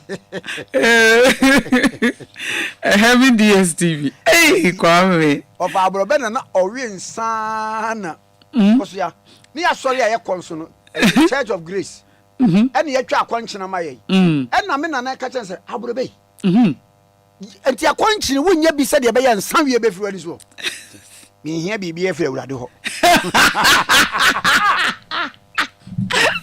me nana se sɛ woanhwɛ yie atemu da gyata na awurade ahyehyɛ no ɛna abɛkɔ mu se na sɛ ɔno ana ɛyɛ me nti wɔbɛsɛɛ no a wansɛɛ na ade ɛyɛ kɔkɔkɔkɔ bɛsɛ kɔkɔ akoye for the bokata ni hyehyɛ so ya be na me Nkrumah ma me hyanse Kwame wo kan sɛ ɔmo ton jene no ɔmo ton jene na no ɔmo agbabloshi no a yɛde ɔmo kɔ agye nkotoku no Kwame wɔn se baabi kro ɔmo bɛdwu nso ɔn baabi kro ɔmo bɛgya ɔmo nan nya de okɔ awie Kwame ɔmo promise ehia ni ehia se yɛbɛtumu afiri hɔ yɛtumu ba Kwame unim idea bi wɔ hɔ a bia ni wa asɛm wɔbɛdwo nso a mudi dwa moyɛ kakraka ti monyenye ina mo chance bi na mo nwo na Kwame wo mo te wo ma bobloshi musu mo de wo mo ba Kwame mo nsiesie wansa na mo de wo ma bai kwase gugu agbobloshi mo nsiesie wansa na mo de wo ma bai mo ko ba mo dwo nso adue na ese kwa ba bia mo ba rest kra se gisi sa de mattress berem ya bro ga na o we on be yem enche niwo madam bebe ni bia meto eyi wo no baka se tere kase no me pe wasa mapa ya sa maba won ka be maye je na me nto wo so akomitie wa Kwame enti wo masam no eda daily graphic animo ha wo mo edi ho nkomo se empanifo nhwe na wo mo meboa wo mo masiesie ho yie wo mo ma ho nye kama emfa ema wo mo se le be ya niema betimi agina Kwame na ada mu heti oni fada mu he UTV wo de ehwe wo mu he de wo hwe ofo na aka me oni mi bie ayi no na ma hwe we no enti afa na me call Facebook live no wo sa hwe ho live Kwame me pe Facebook live na say ya ma me read messages Kwame ma me read messages nye no akwe hwe ebra ye wo primary school ade so obi anro sexual organ of a man we be ma do be ma de yo ba do ba de yeah ba ko de wo obi a de ni team na edro obi na ta ari no peja me sanam say somebody is copying from the original madam me bu ni bia na me Nkrumah Ode familiar paper review no ate obi an copy from the original go on copy from photocopy enti ade wo nim say de city come here na sa subject na biology eduru ho na school for obi asiri I draw the female genital organ draw the male genital organ na nkwara na sresre e na get yes for trimu do on de odwe na taade no ho no odro I classroom na Kwame ho me de ho draw so we shapieto that be on means or shape no I'm saying somebody is copying from the original ya no boki sa bibie mu boki the kind of menim de no your classmate I'm classmate no on near inete ono te na abna frafrate ha e na Charlotte ti o menim e na Musa eti ani Musa wo kai ni nyina history master Angel Kabonu eye president man Nagrat Angel memoaje yenia da boko de boko wonso e boko na da no wani abere yesi a teacher for amote government bungalow mu da ada workers na o me government workers ni wo nyina ya tifri o salary mu ba wo de yesi wote ya ase bue woti kwa pai e de asemo oh in fact amount for kasa ankami sumo mo fa abawunten ama wa educate omo adi a teacher o ti bungalow e wo campus oye amount for education na say no they need some information. Number one, at the trainer, we are developing character and morals on one side, and we are also imparting knowledge and content to the student. The students know the character, any behavior, any information starts from the morning and ends the next day in the morning. So teachers are a whole school. In front of A young city ones, you pass a Laboni senior high school. You were day and they all brothers. Move on 2 o'clock and now 3 o'clock now. In Kodani here, any behavior, comportment. You know, and what teachers now, you from house staff and some prep, pump prep, go back to dormitory, that on time, Nani, Anopa, Okakwa as city compound look clean. You know, teachers be NA. So teachers no, almost stress subject, mathematics, English, geography, you know, almost said. So these teachers are on campus doing a lot of work in the upbringing of our children. Now, meanwhile, no payment is being given to the teacher for those work because in work, across East Africa, your teachers are employ almost duty to house mothers and house fathers. I see a bank pure house mothers and house fathers. But Ghana here, your math, your English, your biology, or no entire house master and a house mistress. Na mami musadie we no omo consult man san omo yesadie.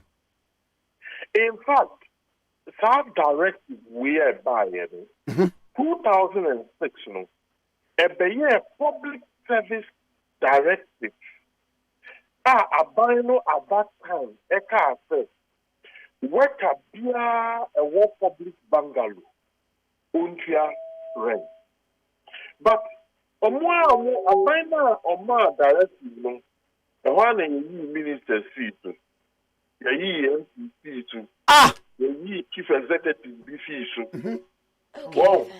So, they started exempting people from paying this, and also it is part of their condition of service in Myanmar. And now, back Ghana Education Service. Ghana Education Service, the Ministry of Finance, headmaster now of the bungalow. Our bungalow is on campus because he's performing a certain duty. Senior house master, senior house mistress. Hey, yeah. Wadaruma we include yani yete campus bia senior house master ne include omnyina. Oh no. Oh Debbie. Wow. And open schools bia nyamiadom omo a lot of bungalows no. Who teacher answer na headmaster member ma bungalow o ma uti atiete. Uba bungalow. Uba the house staff. That is one condition. So we are teacher now of bungalow now the old house staff prep crowd who can do two rooster on your man and say be a better bungalow on a go. Oh, now teacher of bungalow. It is not me say me starting study here. Me tell me bungalow Kwame because my brother do any bungalow in a bobra. Oh, a bungalow. You are like a senior student. Never be home to me. Visitors need you. Oh, a boy who cry, young female teacher, what bungalow the way who cry and carry. Then maybe the flower. You know.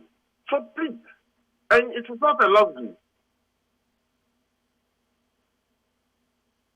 Where do you know? Oh, me money, you see, I say it classic. You cannot explain the nature of our work today. For me, is to speak, say, you never say, well, once I meet Martina Bangalow, meet your rent there. And you remember the friend said, Nkrumah and Kodano at our campus. Mungongo and Nkrumah from outside, no Mamma and Kodano. Because bungalow na me rent. Wow. So I say abonten. So see ano with the me rent my member me bra me bushel embo me bra. Na abadi so we the senior house master bibi kakra bia in terms of allowance. You fan count salary ho. 100 cedis. 100 CDs. And quality trouble, baby. 100 CDs. 100. In fact, a dinka can also.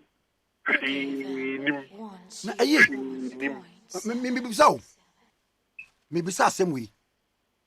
And the minimum teacher near level one or beg 5,000 cedis a month. Baby, Ghana. Oh, Tisabia, headmaster at Prempeh College, headmaster at this.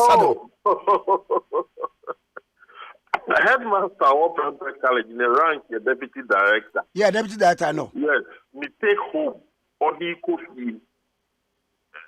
Why a lakh 3,500?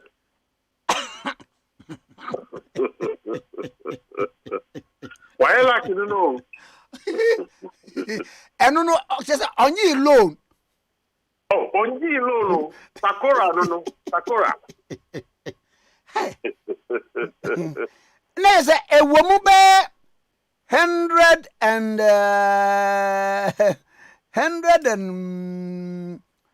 be at 50, the end of 50, baby. 120 cities a day. You see, the salary, me see. But I come about, Nifu am I. Nifu am I. And water bill electricity, baby. Water bill electricity, any other responsibility. So a headmaster, a year, sorry, collection. Nana Nkrumah never know. And Obama 20, your board is interested or revising the notes, not changing 20 to 100. Sabre Yawo, a headmaster of Prempeh College. Aha. Oh, sorry, not your bono, a praises. Abia, Uncle Bar quietly, Quanka 20 Ghana be no debabe. Nanye, dear, or yet, superintendent, dear, next as young Canasam. Oh, soup. So pretend the soup of 400, the 1,200, 1,300. Oh, principal, superintendent, principal 1,000, 5,006, take home. Sorry, 1,005. 1,006, take home. Oh, but Angel, I hope so. Who bought the correct figures? No. So, Ofi University.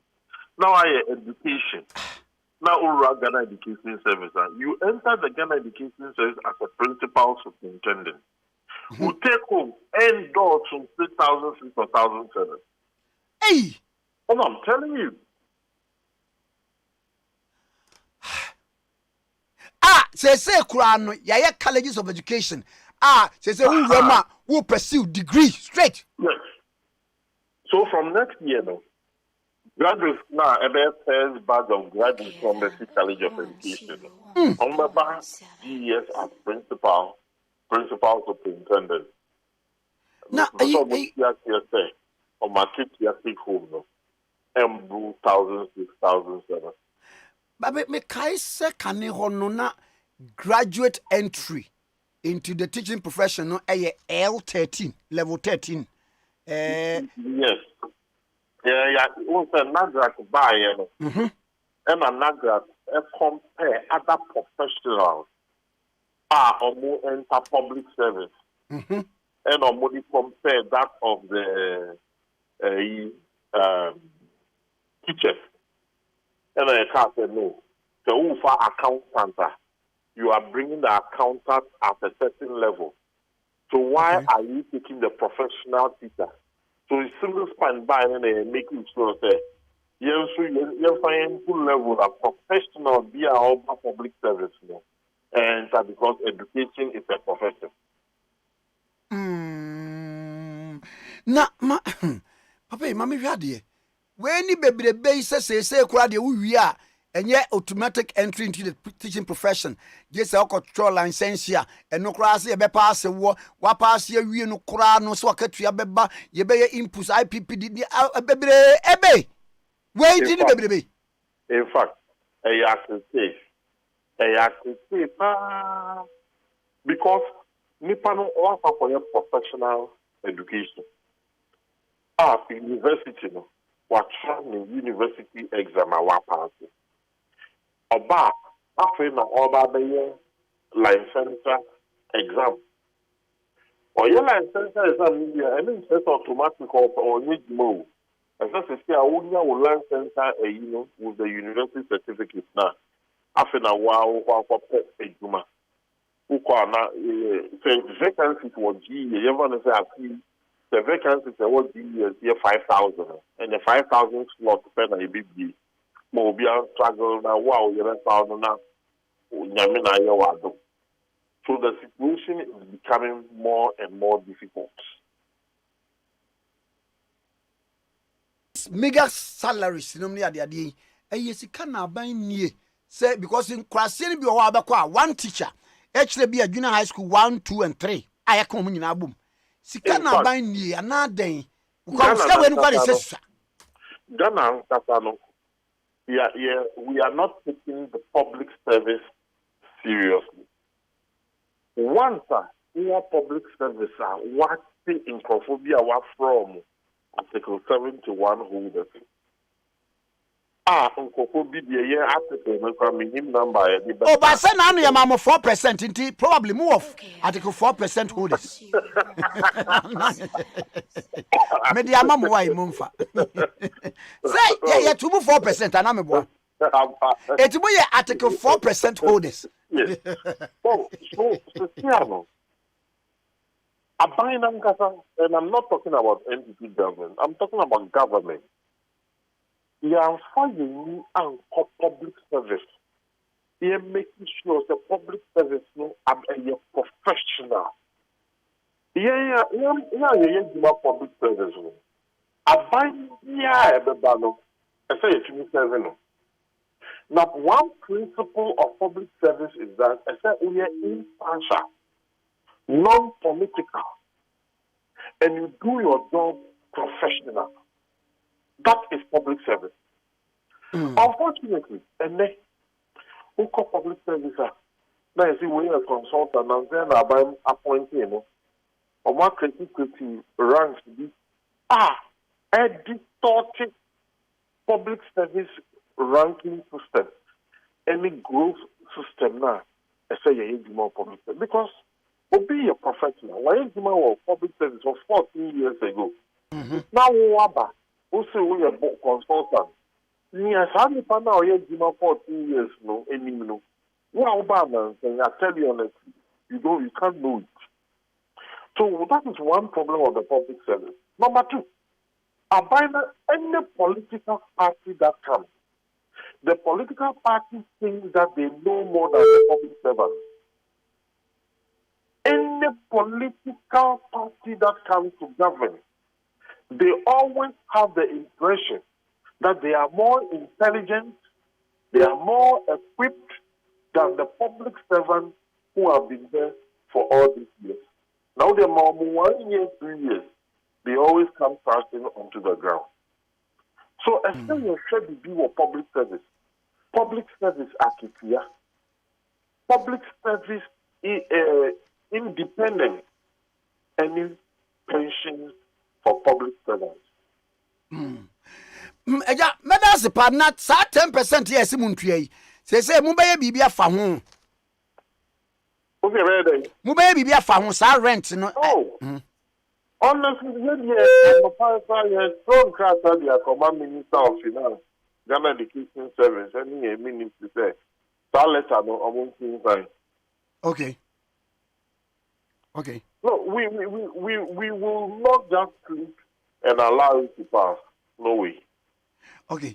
Angel Madam Sanope. Mr. Medawa. Yes, I say, Ora Angel Kabonu, a National Graduate Teachers Association of Ghana. Nagrat, any other night check on EKWANSO 1.7. In patch of Vodafone for Sayasine, and the program E. Bro, Vodafone for sponsor. Na Vodafone, a cosu promo, no, a guswa, a cosu microphone, a diachedia cash, airtime, and a data. Don't be left out. And one said so by a top up. We a top up for Vodafone so. Ube receive red coin. Now Vodafone for the 2 million Ghana cedis and SEO. Watch in cash, airtime, ni data. Would the say a top up?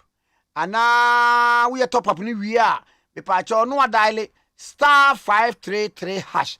And I call my Vodafone app. Na check red coin. Red coin no. Uya. No wasa dial star 533 hash. And I call my Vodafone app. No exchange red coin no. Edi se scan app out de aje. Airtime na app de aje. Data na app de aje. Vodafone ekwaso promo was no draws. Vodafone ekwaso promo was obi aye winner. Terms and conditions apply. Vodafone further together. Mepa mo chow tie we ye pa. Imboost herbal mixture eyedro. Na Imboost herbal mixture no eye immune system booster. E boost immune system ne kwam wona wo mu no. E ma se yare bi bewura wo mu. COVID moa, hepatitis moa, malaria moa, wa kenkan. And now me say immune system here strong ntino. Etimi ni DSE yare na ntimi. Kope bi nanom Imboost herbal mixture. So we the Fred do ni ase police ni aduro no. Police ni aduro no. Number 1 immune system booster. Ekus pharmacy Widama pharmacy e wa Shaman. Herbal shops all kan shi nyina obenya Imboost herbal mixture police ni aduro no. Tribe of Judah herbal Kasoa Tenative shops outdoor dependable shops outdoor and herbal shops nationwide. G number in Efre home se 0540 71 0113 0540 71 0113. Mami fa we fem na fe yensa ento enkomoso. Na emom yenko Honorable Clement Wilkinson, MC Gan West Municipal Assembly. Honorable Memwache. Yeah. Net to say.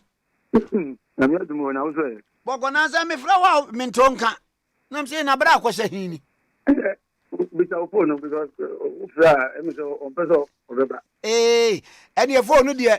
I'm a summer phone nyina munwura wura fie bia mu na munye to boana mu to bi mame. Na say munya ka benya me do me hoye na say uka west a on. Ai. On say Akye wo gan west, gan south, gan north. Uka gan west now the gateway to Accra no aka ho. Ga west gateway to Accra.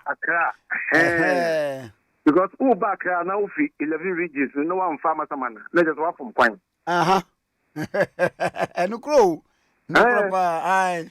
Nkrumah anti Uboga west now the gateway na aka no be am there. Go na gan west no. Nkrumah mati. On way. Ma me free we say. Na bia ekwan no yerimsi ase e baba beye. Ye nyanye. Enti ama interchange ne baaye no. Se wo try interchange na within by 200 meters no. Na afi traffic no na yesuo wo interchange ni so kane na yenye no. Na bebo wanim and your way to Pokuase amasama no ne ade. Contractor no waka bibi a kirew. Oh yes. We dey betia ye chiefo nyina. Na me chia okay peace. Ni despite group we ma pa mo ye. Contractor no we dey nkomo bebre. Na me ka say you be hu say o ma ye fence Tikesie bi wo amasama right on mo. And you said the order that. I wo. Na dey ntia me kan say o ma ye bibi sa no. Omo machine bi go. Na maybe me hu say na omo yi machine ni bi fi ho. Iti last week me bisa na asem kakra no so omo de koye djuma bi o be na omo vie fa omo ba na just omo ba omo be start ha die no na Sunday ni Monday ni mu se machines na sha ya eba na mi aduma me ni contractor na nkasa e fe no Ali Maripoma na mi aduma Thursday ya be site meeting kakra bi na ya hwe ni ekoso ndi fi Friday ko ni de obi a bisa me ho asem a mitimi anya anuye a anu na ye ngoji amanipa na saa no anya maaye won ba bi wo wa aye potholes enu ya na a delay movement of traffic no enu no yetimi nya bibia se de na nsem wo ba ye kakra bi se risk asphalting bis kakra bi sa no ni nyina beka ya Thursday meeting na be ye no ebia obedile be 2 months bi dia se ono na ya award contract na ma no ena we no ye ho no nya so betutu ni nyina afi so se Canadian no ba ye bi aka ho oh okay enti no anko betimi aye asphalt lane no obetimi aye asphalt kakan gusto na okay nanka aye smooth na wo drive a na fe overlay no trim ekọ efa baby obetimi di akọ no enti o wie no na say afi o ye the other side no a na je say atima smooth amano ena eyi ufiri tapema no fa upa eye wo kwa no so o so wo kwa no so aha ekwa no o ye ne dey because senka yetimi aye kwa na kebe isi traffic papa yes and it be almost 2 months di hu nkomo ema me se bobi se maame na edi contractor na amano no after no so me ni ko wie na de wo mu ni se onimi se ni nyina ni amefa me kono na nyame ya madum ami se last 2 weeks confirm no so bibi ada na akwam nti obeba be ye de juma kama me ka se kwano ko ye de betumi Kwame Nkrumah Tikesie so de kwano betumi bitimi ye wi aha it's the Wilkinson Highway nti wo mo dia no me ye ntemma me se ne be ya betimi di atumi na me se da atini manya din bi wa matama se Wilkinson Highway yes ne wo George Bush Highway ni Atamis Highway ni Nana Ado Highway ni no nti bibi ada na kwan ma kuna na tem de se ne kan no even though the president said a year of rules but ye nyani enoma hodo bebre a CCTV ebini omikron ya ba na nsen ya obefa mu gidigidi nti investor bi ha de ne sika ya shebi bi mu a na ehu wo mu kakra because odimu de ba besi enu na ama ewiase de nyina aba fom ena ye ka se ye fu ekọ enye gan na nko na fu ekọ so nko Canada America ba bi a fu ekọ so Germany ba bi a ayi nti fu asem de ye nyina ye besu na ye nyina so ya gi atomo se ta no ma no ekọ no o ma no ye nko ye ti na mu ye ko ye ti a ne ye kọ no papum but ye ko ye ni mu a na nso ye kọ no papum me nye so se Ghana ban ewo simpo bi se o be bot Ghana for simodin se ade ne yentum na metum me bi ahwemu no etemu no hupu se ne na esida na world price market na bibia na da form enu nti no akwan ni normal project ahodo ye nyina no ye ese contract bia nsa oye no o diska no wremu a na otutu no kakra nti obi anya ntubate amasama de se omo ni se ya sha se ye go asphalt den amasama na dan amasama ntina me say you need to name the area say ayi ekwan no Sapema junction ho no ade kwa kofa upa ho no sa kwan no wo mo aye revaluation se bia instead of sapiting bia e begu no asphalt lay ana bibi sa e ho o my revaluation no but the revaluation no procurement ni be check akra from eti ya ye se ma no we ni de na ya word contract na man dada nti onye na de nko ewi a na onye na de ovi a revaluation say be asphalt no be so easy oh yes nti odo no ba ye ni de na answer which is the normal one I can say sapicho no obeye na ami yeti na fason kakra no mo wie procurement arrangement no na fi o ma be asphalt lane okay na ma memrai na daily graphic anima ba 8 months after Ajin Kotoku relocation onion sellers bemoan poor amenities wa mo say motu omo abobulshi motu omo de omo akọ Ajin Kotoku je na isusu omo aja omo tete aka bibia ba bia ye beja ye nani ho ye hore huni ho eho nkwanye eniema wudo bebre nkomo yi atwa wasum atwa wasum na me ni omo kra wo I didn't like the headline no say Ajin Kotoku onion sellers complaining about poor amenities. Okay. I didn't like it because I'm a cafe. Oh, me too. And say, and now they didn't know. We are no cancer. And now, the Omo Kano. In fact, as my pa, Honorable and Coty, Regional Minister, I am. And so, Obia can be beer. A baby to say, I could two or more go. Let me tell you something pretty as of a family. Now, I wish you would be a wood to a woman. Who got that? And when the Southern one, I was there on my year. There be near Danam Shem near my year. All right. But I mean, near money, I hear me, man, Kebia, wouldn't press you another bucket, yes, I may be. Because none of the fellows, I would say, a umpato, maybe our position no person done no Kabintani no boom.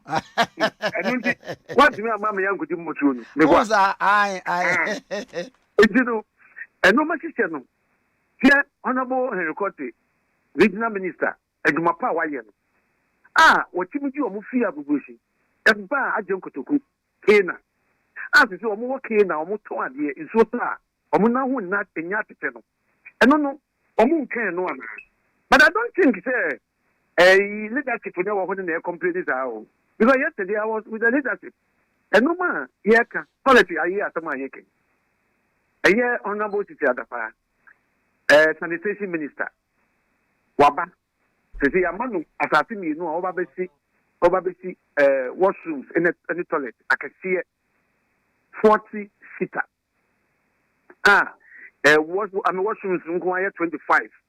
Bathrooms, no, and also 15, 40, 80.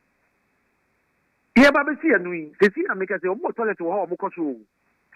Yes, sir, and for the Papa 20 Betty Macoma at the same time. And see, over Kwame, and do you say, in your 100 toilet to Betty Macomuna at once there, or when you have toilet at once. There be, what the Kate or we, a formal. I think no be could do one year car almost any toilet. Any way. Maybe the only 2 minutes say, you can't say about your quano, I'm home because almost trucks I can see about a quano shop. It's almost shakas na I had a hookaka. And no, the MG 2. I'm say, honorable here, you got to what you would do, our new honorable road minister, a Juma, and also know is in the pipeline on Baba Yuma. And you say, will you move out? I say, a moment no more baby. And no more who do the and why? The tea I can say, issue or money so problem or your security, ya safe. Obi ya let's see a hospital or I do a hospital. A just be a fire service or Omuma crown school or Omuma eco school. Now, over Kwame say, oh, did you walk out baby? No, I maybe I go school. And school? School no, I had structure no. Oh, school nankasa ye stima omo no. 2-story, right? Oh. Yeah, 2-story. But enough say na ye mi anonti no. Ye no. Ye the secondary school, I dey go to secondary school. What matter? Mhm. And na elementary school na e be no. And then the government one na e wo hodada no. Enti ufi ha no aba. In the school ka market project no. Na ada na mo anye sa sanitation ama wo mo ansa na ke move wo makọ. Oh, sanitation na make a problem ni what how. E bit more here politics. I might say that. Because every who be dia wana obenya. Bathroom wo person dware a obenya. Ene o ma boade bi dia ba ha page 3 wunya graphic abehwe. Wo mo de sa mrakete ni bi. E na I say wo dia yes structure bi. E na wo actually a makeshift structure which serves as washroom for traders. Picture no ha. Obi yeah. Omo ankasa ya mosque kama bi. Na baby a o se omo kwa ko frenya me omo wo omo. But that is mhm. No omabo bibi sa wo ho a. Se o kwa ko frenya me a. O ko hu inside. Anya baby omo toilet.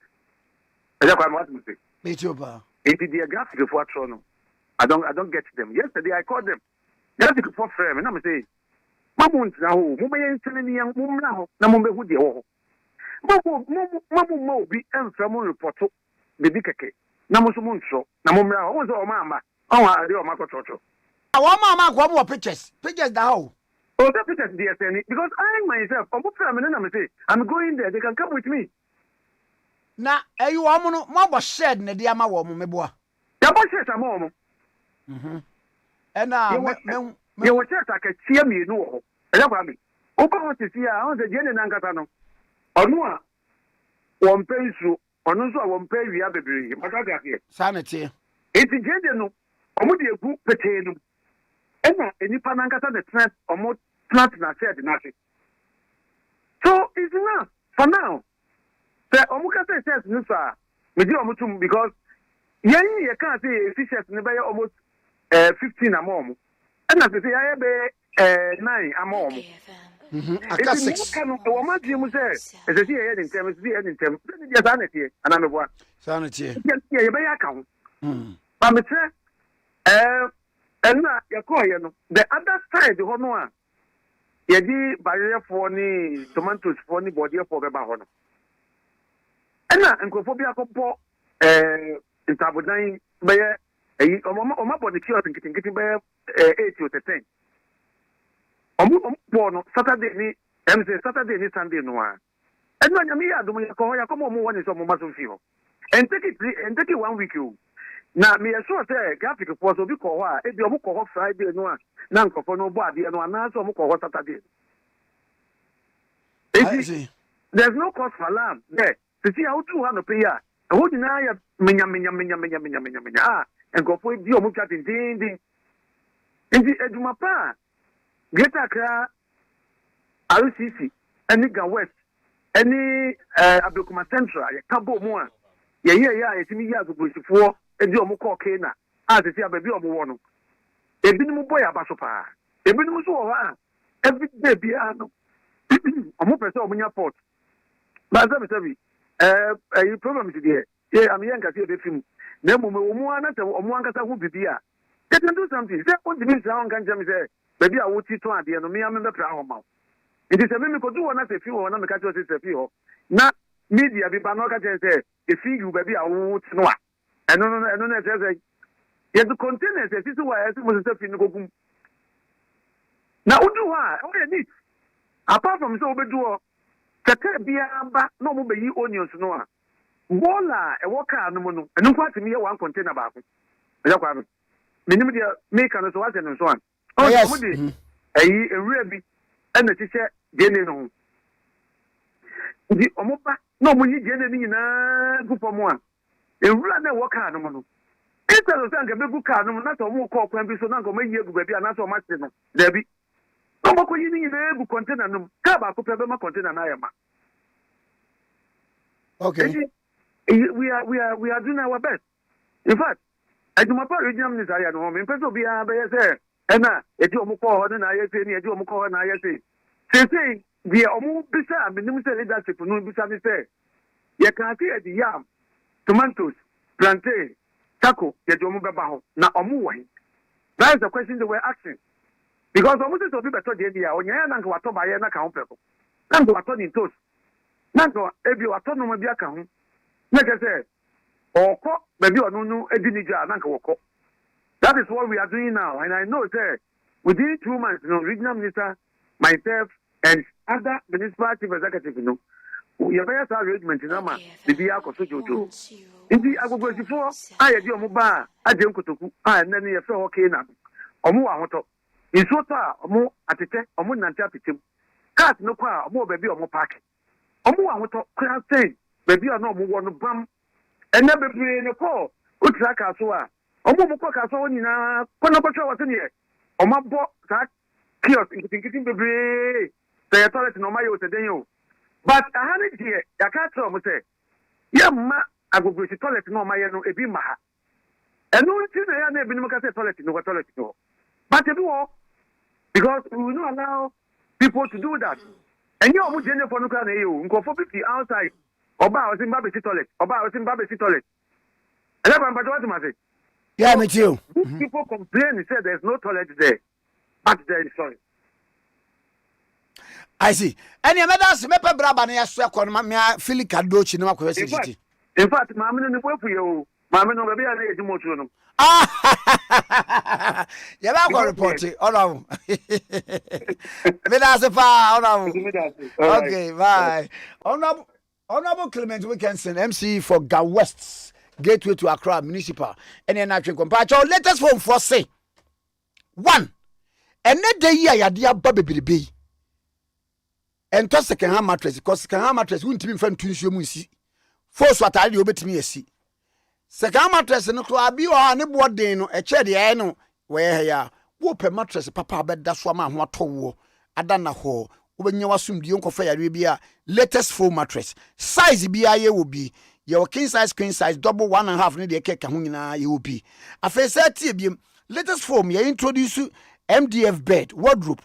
6 drawers near us out 3 drawers, side drawer, coffee tables, center tables, dresses, and the ekeka. Koyem branches I would running in a latest form, ye wo at the mount. Now, Oyarifa branch, you know, or Bauleshi, a ben mosque, a ho, and ye Emma wo. Number jo, ni pa. Latest form for the ye. Ba kone sese, uko yen showrooms be ya, sen konya na ope furniture na ope, anyway, any ya kale bi ape abenya design bi ape benya. And no, ya maud ya tram bi muhe, the ope near the amount. Be part of your online sales. Obi aga the latest form for online sales am yen channel. Na say nipa wo pe wo ayebu kata. Na and also and latest form your partner for life. Okay, 101.7. So pacho. Schweppes citrus. Where wa ye juma abre. Na ebra so se oji wa home. Na se wo oji wa home dia. Be pacho wo the Schweppes citrus and the beji wa home. Grab a bottle of refreshing Schweppes citrus now. Now Obeka said cheers. A great combination of orange, grapefruit, mandarin, lemon, and lime. Schweppes citrus has a unique and exceptional taste of fresh and sparkling citrus, healthy for you. So go ahead and have an exciting day by enjoying a bottle of Schweppes citrus with colleagues at work, family, and friends.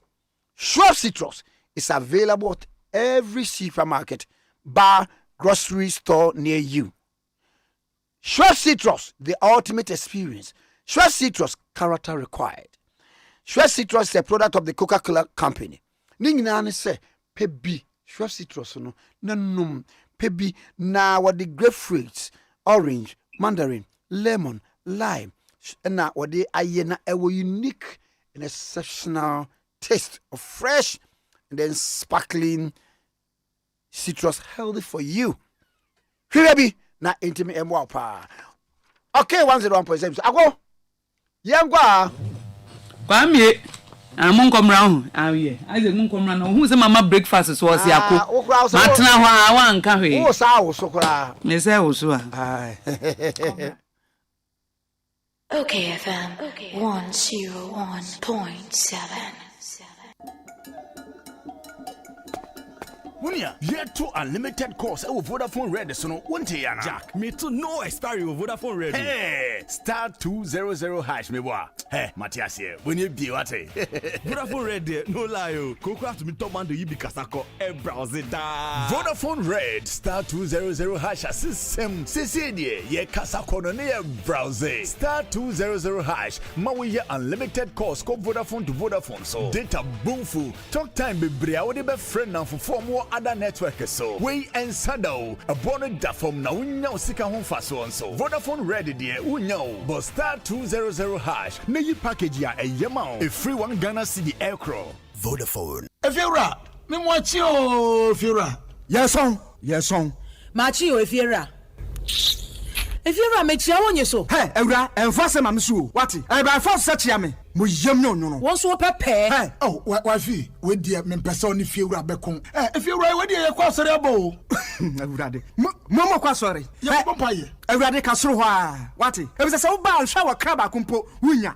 onipa da sane timi koto this way chocolate drink no ne yire ne mma edi nsuohie twabia nom anopa no owi a wasade bia hye fridge mu wo mako school pon a wasan ba be yia nom enum pore se ne nka ne twaso mu pa ende ye rekore ne fiewura bete ha anopa dio awia dio enumre dia mo no makodew mo mame na mu wi a ma soro akotra so ndem se ye kosum ya Mese na dia ya late so me yanki kabinje Efiera ya wi ya kwasere body pate ke Efiera wuti fia se light bill no water bill ba wuntua bi wo boa se sika na fa koto this way chocolate drink na ba nom ka hwe me catch you play fa say this way chocolate drink no metumi ato bi pa na so na me so mo ahwe wate e de me hia ne nsuohie na nsuohie so me ntoi se me bufu a metumi ato bag mu a wate yeah Efiera we nkwa de ma abunfu me koto nwe Efiera fi de ya bre ma abunfu bi munyam sumponie na mo ba ya trimodefo FGA agi ejwedie nkratoi atom Kofi obeje di say asanto exam so kwotro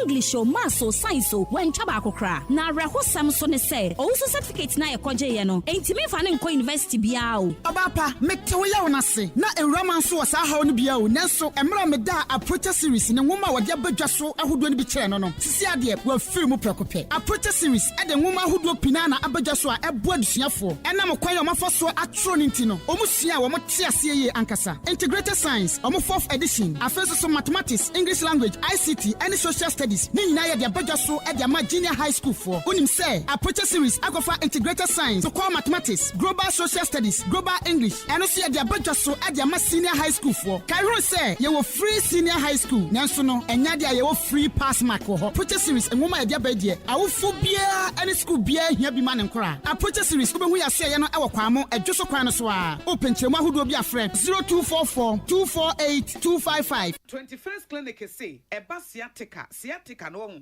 every usisimu kono a wo to ase ho no ntina fa usrem ekosi wo na ase ho no ebo betimi atutu ama wo ankasa wo hu ba bi enye enti 21st clinic wo mo na ye sciatica expert e wo Ghana ha wo mo de bibiduro so ho bibiduro ankasa ene besa o ya no masa de machine aka ho ya de bibiduro ka ho ne asa de wato machine so ya san ya o massage bi ya wi a herbal treatment ya de awo no ama ho e sciatica 21st clinic na ye expert a wo tu ase Ghana ha ba bia wo mo ho enkran domi market wo ho heavy do dan ni mo ho ena kuma senso ahia udu session so wo mo na nie dwabo so wo mo ho sunyane ni wenchi ni ba bia nkranza 0540 311 311 0540 311 311 na 21st clinic wo mo ye sciatica expert me dindi akrobato me pemasum bianti ana me dem kodom me bambo life insurance I free Holland Life. Enura ya en mabushia pani etwa atwoma ye se obiantua 1000 Ghana cedis. Ne yemfa nya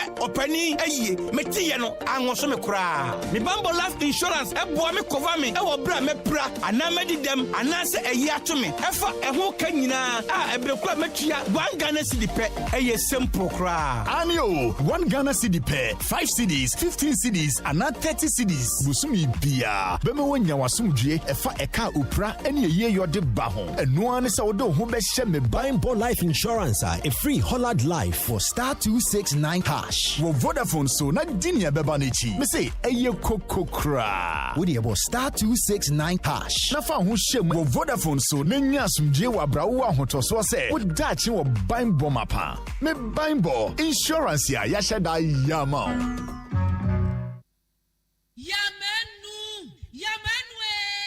Ejaba boni di adwa ma wubi eti ya menu afa hin na mahwie fufuo ti ase dada minya wofo yi papa so ba fie ni anwie fufuo ya asam aba na so oben wadi fufuo edi mpreni ne mpresa da kro beye de ni ahwie fufuo a akode wonwane adwa mo adwuma se me ni fie adwuma di mini fufuo kakra ba o medie no eno to metwa mada pasa aso wo kan na matiri nyira wati ate make am meboa eba do di common the sense ya de obra to otwa fufuo ai wo drum pam na wo ma siu na wutimu aba na wo sadade na wo temfra kwada ne nyina tuatwa make say ya need food sadaroma wo bia mani ye pa ya wa ya mbode fufuo ne mankan fufuo a wa ne powder wo da gu da kama ya ya fra no need fufuo eni no bi na masori ba antilizi kama me di ye yo sese bia ma me hwe oh e bia need fufuo ye kama say bode fufuo ne mankan fufuo papa bi na wo ka say twan e posim na ede na me se wo ka so anto simanu pe no wa wie wo hie wo kwa papa bi aguso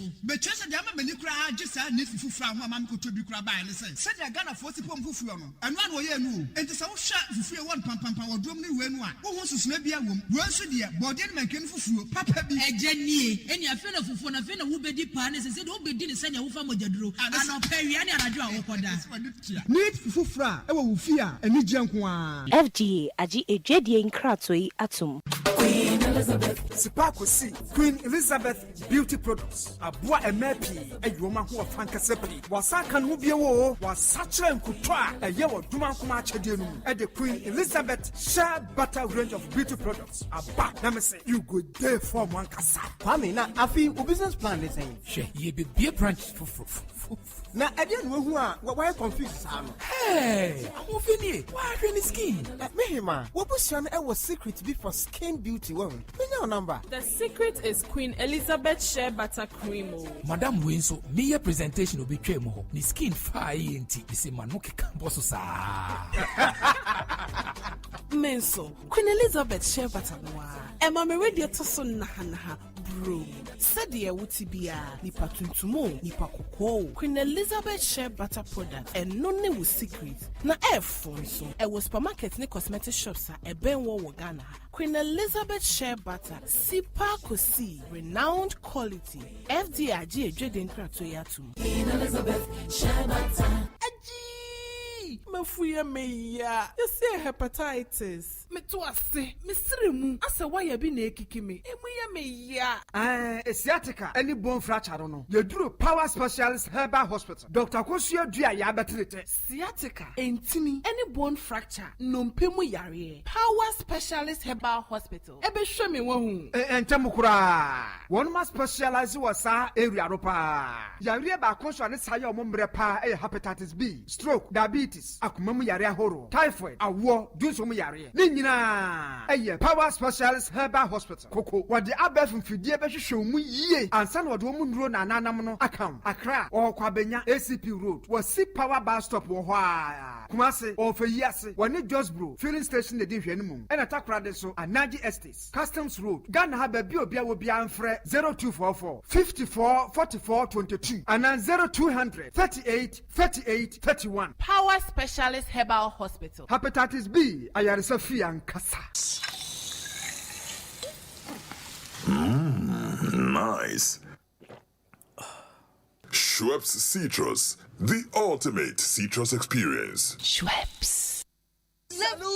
Hey! When we send your police in your draw, Imbusaba Mesa Amama Huadeng. Refuse to grow. Any offense swabek. And what day immune system or Yankopon, and your ready pediatric Samoya Hubano, and Nasa Wunum Imbusaba Mesa, a peja immune system Nabribia. Ya Yarientimu. Sasa dear, a man for the one, Eddie Imbusaba Mesa, Dronua dance yes, and Yarwa who ran Nipa and Yina Etimi Banaso, and in Yarwa Cassian Kaya Wutini D and a honka. Now Yamwa suing in no, a boy who buy every home. And now Pa, Yarwana Dada, no monum doctor in Rono, and num Imbusaba Mesanoa, and Momo who are deep in tea. Ya Omuntim Pose, Yaria Esomo. Imbusaba Mesa, a walk Kaisi, and you are may move Bia Yato in row, at to 0246 20 8496. FDA, Ashisha said, Jadi and Kratui Maja to Musay. And order will be Bia Obeymu. Sheni Jenny Afefedi Nina Fili wo HD Plus so. Yes, you do frame Nanso Entisa wo HD Plus so. Wodobusumi wemu. The Chere Wodops from Kwankasa Woody when you be say Chagwo Fili wo crystal clear high definition pictures mu. Any da Hokai. Che Wododie, Samuche Bibia Bomo and a woman in you. Inti Commodity TV dealer na Electroland Ashe BMO. Na Koto HD Plus decoder free subscription also. To be more of Fobi. No sunya fili experience nubi. HD Plus ana Odofi Ankasa. HD Plus, the fili experience. Ah, wafa, no. And you am going to hear can once a more. Metasiminia, a yami, any total drugs club. Metumi Akanupi, say a gua driver for ye, and Domakuma Sopano. Minya 6,000 Ghana cedis, free insurance cover. And none a boami, it's Yamayari Sahoka. Nina, free saying, Sapepeminia. I think so. For crown, what you have any 3,150 Ghana cedis, free COVID-19 insurance cover. I want a Koba Bia. ABM discount, I know 4 Bia solo. And free 2 pesos. I got 4 pesos. Now, and so they say you have 5% discount. Now better be Minia, I see me do me one bro. Me ko register this year. Engage you cra. Minia no ma muchi trotro. Taxi, Okada, any prakia. Mon fam mo medom Total Trucksy Club no say see. Na fa so de be o mu bia. Mon sanka mo de. Total Trucksy Club. Seal. E boss keke. OKFM 101.7. Okay, 101.7 so ni Bible ka say edan ye sini nyansam na ehunmu ene ma dan ni gina. Home Zone Ghana Limited for fat woman who say, Wamba Boama wo what me esidan. Na de woye no nie a simple cra.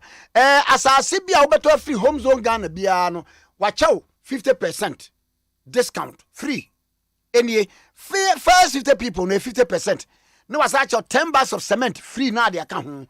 tie esase ni bi wo ope kuma eben Kaswa township kane na ye 21,000 enam se wa che 50% ni for 10,500 Ghana cedis fa be fa full plot asase ni bi wo Kaswa Pentecost eben Millennium City na kane na ye 17,400 say current price no 8,700 fa be fa esase ni bi wo Akraman eben Akoti kane no na ye 13,000 Ghana cedis say what is what 6,500 fa be fa esase ni bi wo G town eben Ojobi kane na ye 10,000 Ghana cedis say what is 5,000 Ghana cedis fa be fa electricity water readily available wotun sa fe obi a sebtumika na bre na flexible installment packages available na chese wo pese utuatua na kakra wasa ekwan eda ho wate so nyina achi o wotun sa fe obi a pese oto asase se bra na visit wo site visit every Saturday a free transportation pacho home zone Ghana for wo number ni eje 0244 93 3679 0244 93 36 79 0244 93 36 79 and 0302 85 44 27 0302 85 44 27 home zone Ghana for Sebegia Sasi and point to particular Dr. Dubois Neka say obia yare bia ka wo so wakwa enkro hepatitis epilepsy area and yare who spine problem who ulcer unyim sign na say wumbunu mu hunu ne ekoso mu awone mma ni nyina atom ni kanebra hepatitis for mra be ma wo de bu ania no waje mu tumi kabra prostate cancer for mra wo ba bi ohyeshi mra de wanya stroke anche ye mra de odwunso ese bia ka mu mpacho tumi kanebra wo ba wo de fidie 4D plus car machine wo de siw so na akere ba bia problem na atwadro de ama woduma na ekọ obi mfa ne yare ma end point to mobile clinic in San Fire no and sign the chi enko ekwa end point to mobile clinic Sprinters Road Shell signboard across tema kom 22 afara junction go straight to project and full sign to the clinic Kumasi branch the Nkrumah boynya Angel Education School the chipper Takrade branch or Anaji police station no the chi so epe to milikai ka wo nebra end point homeopathy clinic Dr. Dubois ewo ena making na pacho to me kana gi number here the number no na friend say o mamu 30 minutes abona 30 mon friend 0244 86 70 68 0244 86 70 68 0244 86 70 68 0244 86 70 68 endpoint wo particle to me kind friends see ya ye ba be ye interview ni mpacho te waso na tie ni yie pa tie ni yie na ma memfa we mfam na fe memra interview no so me pacho ideal college se wo fail 2021 subject bia to me kabra wo challenge of mathematics abra ideal college obeboa wo ni swadi hu se 2022 wo be wura any tertiary institution of your choice bra wa pass ya bra ideal college say wo ye pre SHS class na just akwala no wunwa SHS 1 mu no na woni mniama bebre bra ideal college say ekwan eda ho admission e wo SHS 1 2 and 3 to me kabra afei intensive wasi remedial classes no so eguso wo pese onya double track vacation classes bra ideal college say zero tolerance for failure and why you want it to me canebra no one you tem was our students mo pass exam to say sat TOEFL IELTS grade GMAT ICGSE A and A levels no secure scholarship for the amamo wo UPS Legon one in the opposite na was I will be across the regions number a short code oh boy ya a CID college so *6002 bo dial call *6002 and one way me can impress so *6002 J number you can 0207 85 76 72 0207 85 76 72 0207 85 76 72 okay 101.7 swini ideal college but more than a course say na me pa chon koma mi bedie Yankasa aban ma ne yemra ba betimi nya aban ma ne enti me ne lawyer Augustine Obuo waye criminal lawyer ne chese lawyer of criminology ba abonfusemu ni ayimudi a wonimu pa ye ne nu nidi enkomo na fe ye ntie sede ensam no nso esi eko Jusini ba lawyer Augustine Obuo me mo ache no pay Bejo Sivila Kwame Nkrumah Tikesie na boko de Eja Nkrumah Roma me moye it is team once away uni abako so agwa agwa jesu ochia wo Okay, FM. make it so ai ne bro for desse abaya no na maba wo a ye ne ye ni hunu mra ye ni mabone fusem mu mra criminal law no ma musa question we obi ti say Captain Mahama ni wuo yentihwi enkwara mienu bi a yebo wo mkọ aduo se kaaso a wo makokum wo nua Ishmael no eno nso no ese da ye ne etie kyesi na ade yi kwanya akwara so age atum yeku no nya no nko je bi da nkọ adu ni wuo eno nso asem eda ho eno nso no ye ni humra mu yefi se kwanya tema gapo wa wuma no so a obi kokum no no eno nso ho asem eno nso kwanya edie pay ne ma sa meda cases no ene nsem bi ho a ya na chesa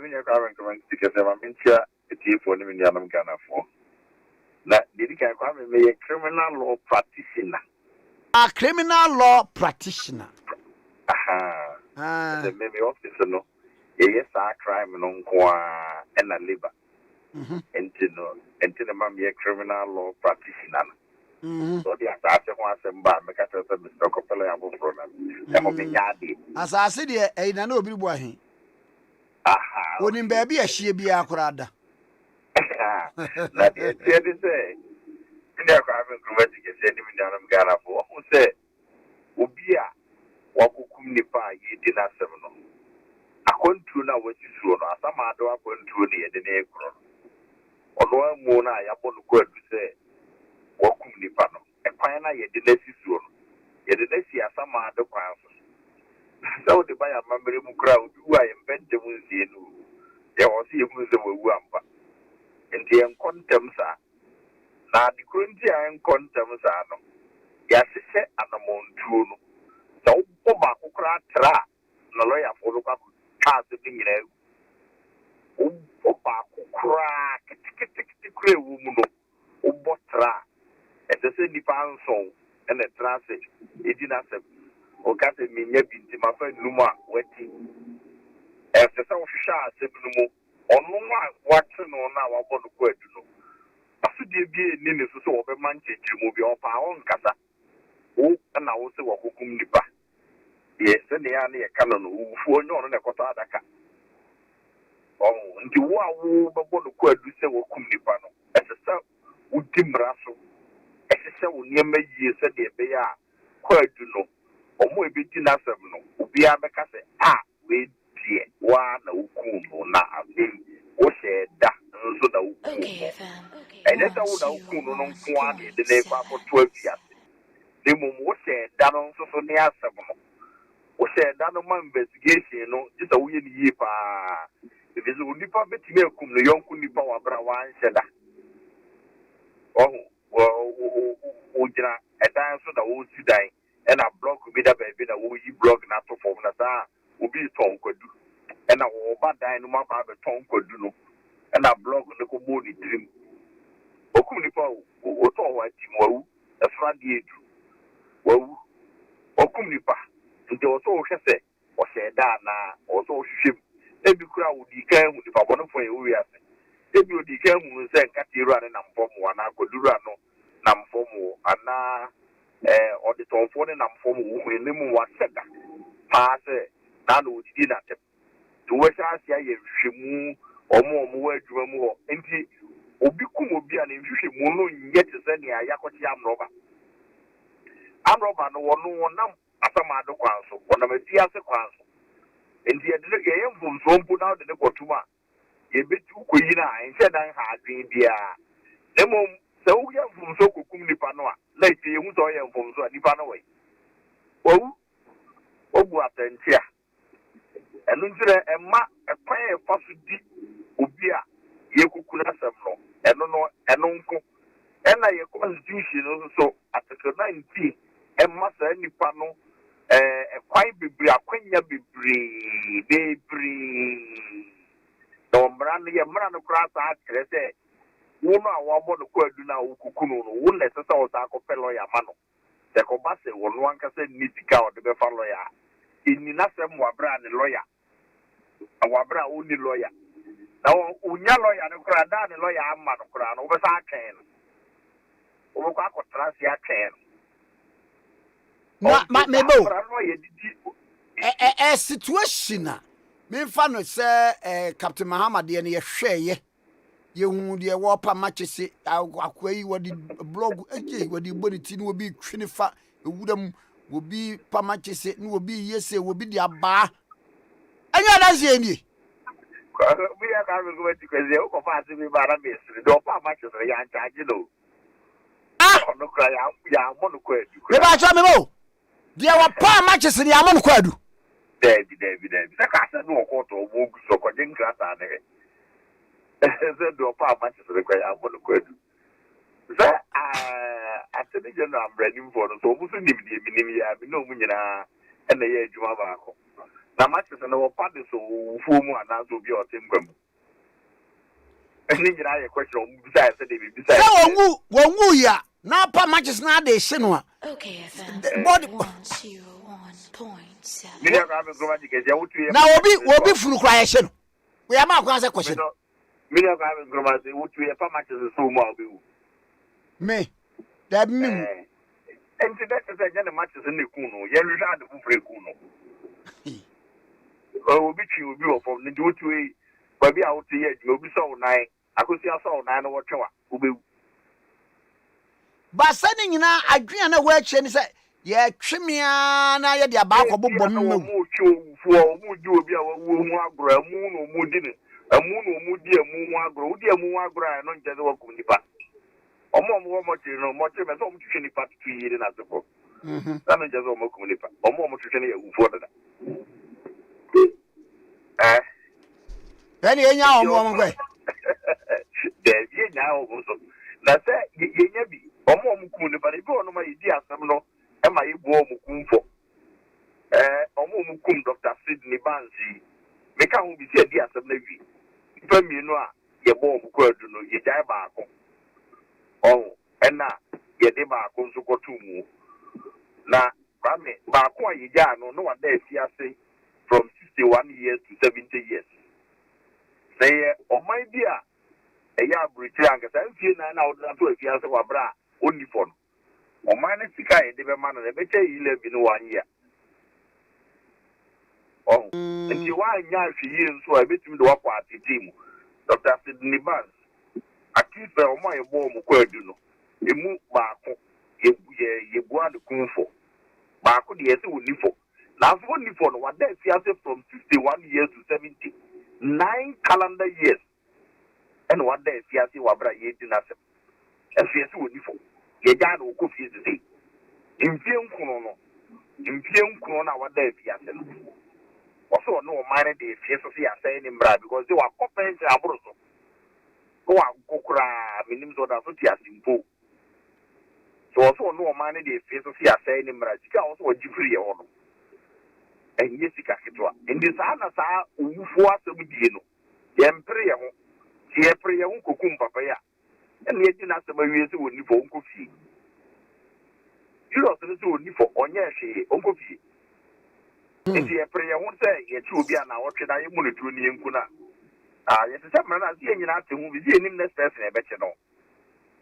A bit my own, a bit my own. But where party be or Abaquay? Nipa wo kura se kan ya wode wonu ye nyina ne nsa wo moja you jai blog no you jai blog ni free so be bon kati ran so do wo kum nipa on wo jai blog ja be bu bia mle but the odisike why you show ma bu atentia o na atentia no so nyesi e de ne koto afia ye kuku no na afia so no so da condemn so yes so se de wo tuma ti ti wa condemn mo be Pa. Other condemned cells. Yeah, would that condemn cells work or must I hang you a can? One total no cry enough. I'm a condemn cells or what damn crowd or who? I am not because me kum nipa de me pese obi be kume because at tia ukum nipa be femu no. Ene wo a ene efenya wo because de bi be wura. Ai kuma ukum nipa at tia ansa ne be di wasem mpo no. At tia wo be femu ansa ne di wasem no. No ka o ma ye kun kura nkeye. Lowe. Mamemra ayi abante paka Voma wo. One year or emranim wo ye ni PhD wo Cambridge University. Na nanu akoyi ne ka didia soja fo atem soja fo se mo nkwase afo amugu mu se mo ansori anye ku de ekoso ni 11 ni ade ne ye paase a ene se mo anya mea me ba ye o Troy ewo ni Facebook wo. Na enu achi wo Cambridge suan de wodi kan abaha wo bedru ha ya che no prison felony na anu a yede ne call ye no we yede da ma court no kan se emfa no kontunufo ene yesa ad ne kohye mu enu anu wo mo court them high court na wan kasa wo fa pani social akoto ampaw lead counsel for the accused senka wo mo ko prebail e de ama no bye ye na nkrofo se akwa yi a wo hwe nanim ya wa hye ne space we ya abogise we ye mfa nyeku ebinu so argument ni se odina no kan ye publish ye no wo simu ba Ghana ha who knows what he was coming to do any sa copy court to wo set a date for ruling on bail application asabna to say pa ema oh me ya Kwame Nkrumah Tikesie asab no court na yo and you know me practice criminal law contempt of criminal matter and that's me boss na until the main case of na court no ma asem na ne court na mum na ye nim komo se ye obi se wo hwe obi anim a ontime nyeku ene se nka nipa ko no so to aso kase se wo mo aye wo ye bitima ye ku no Kwame Nkrumah se wo hu manim a yate manim part so dem ye frafra new enti eka won to aso nka se omo bitima ye ku no yate wo manim te se ne yate manim yi eka won to aso nka nanka ye hu se obi a ukura se animu we bia te se meti e betima ye ku na nya animu ne ye hwedi susu bone Okay, FM. Okay. One. It is on me be ya de metio pa de hwe susu bone bone de ya sese mra Nkrumah ye mra ye di omo ye di bu oman no esi ku ye ntam kese ye nka ye mra no san na secret o si ku ye ntam kese kese ye nka kura ne yakoye ye we ye mra dum kura ye mpese na wo hwe ye national anthem and national pledge no a ye ku kura ke ye ntam kese again ntam kese because to resist oppressors rule no na secret say ye di mu ja be ko ama esisi ye wu mpa ye be wu obi a opese o fa ye fa sana bro from na secret here to resist oppressors rule. Who is an oppressor? If you say oba fa hu die ni wo bi o si me say makafe me say ku bi a eba ye na mi sakakra be 7 years to 8 because 79 de no emsa be go ke be check me years be 79 de no wayi se unu soja car no apaja ansa wo wasa yesi wo mo be check awe se wo bi ato ase ne si udem ye be fa wo hwese ni am kai se be fa me papa wo fie de ne ko be ye di ni ma de kro anadu be 8 enna wo mo ne bae ta mo mo ne bae na kire se ijayeba edi ma se wo man ka se obi a hu toki gagagaga se de ya wo muti foma wo mo hwe na obi a wo fie we ye nim de ekoso afi mi papa wura Lord, I don't grab me. Hello.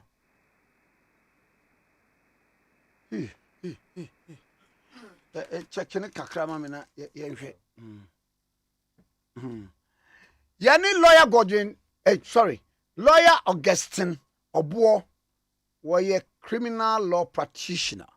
And I know every and common now. I'm mana to go best album modiam and Sakanana, yes, and then another.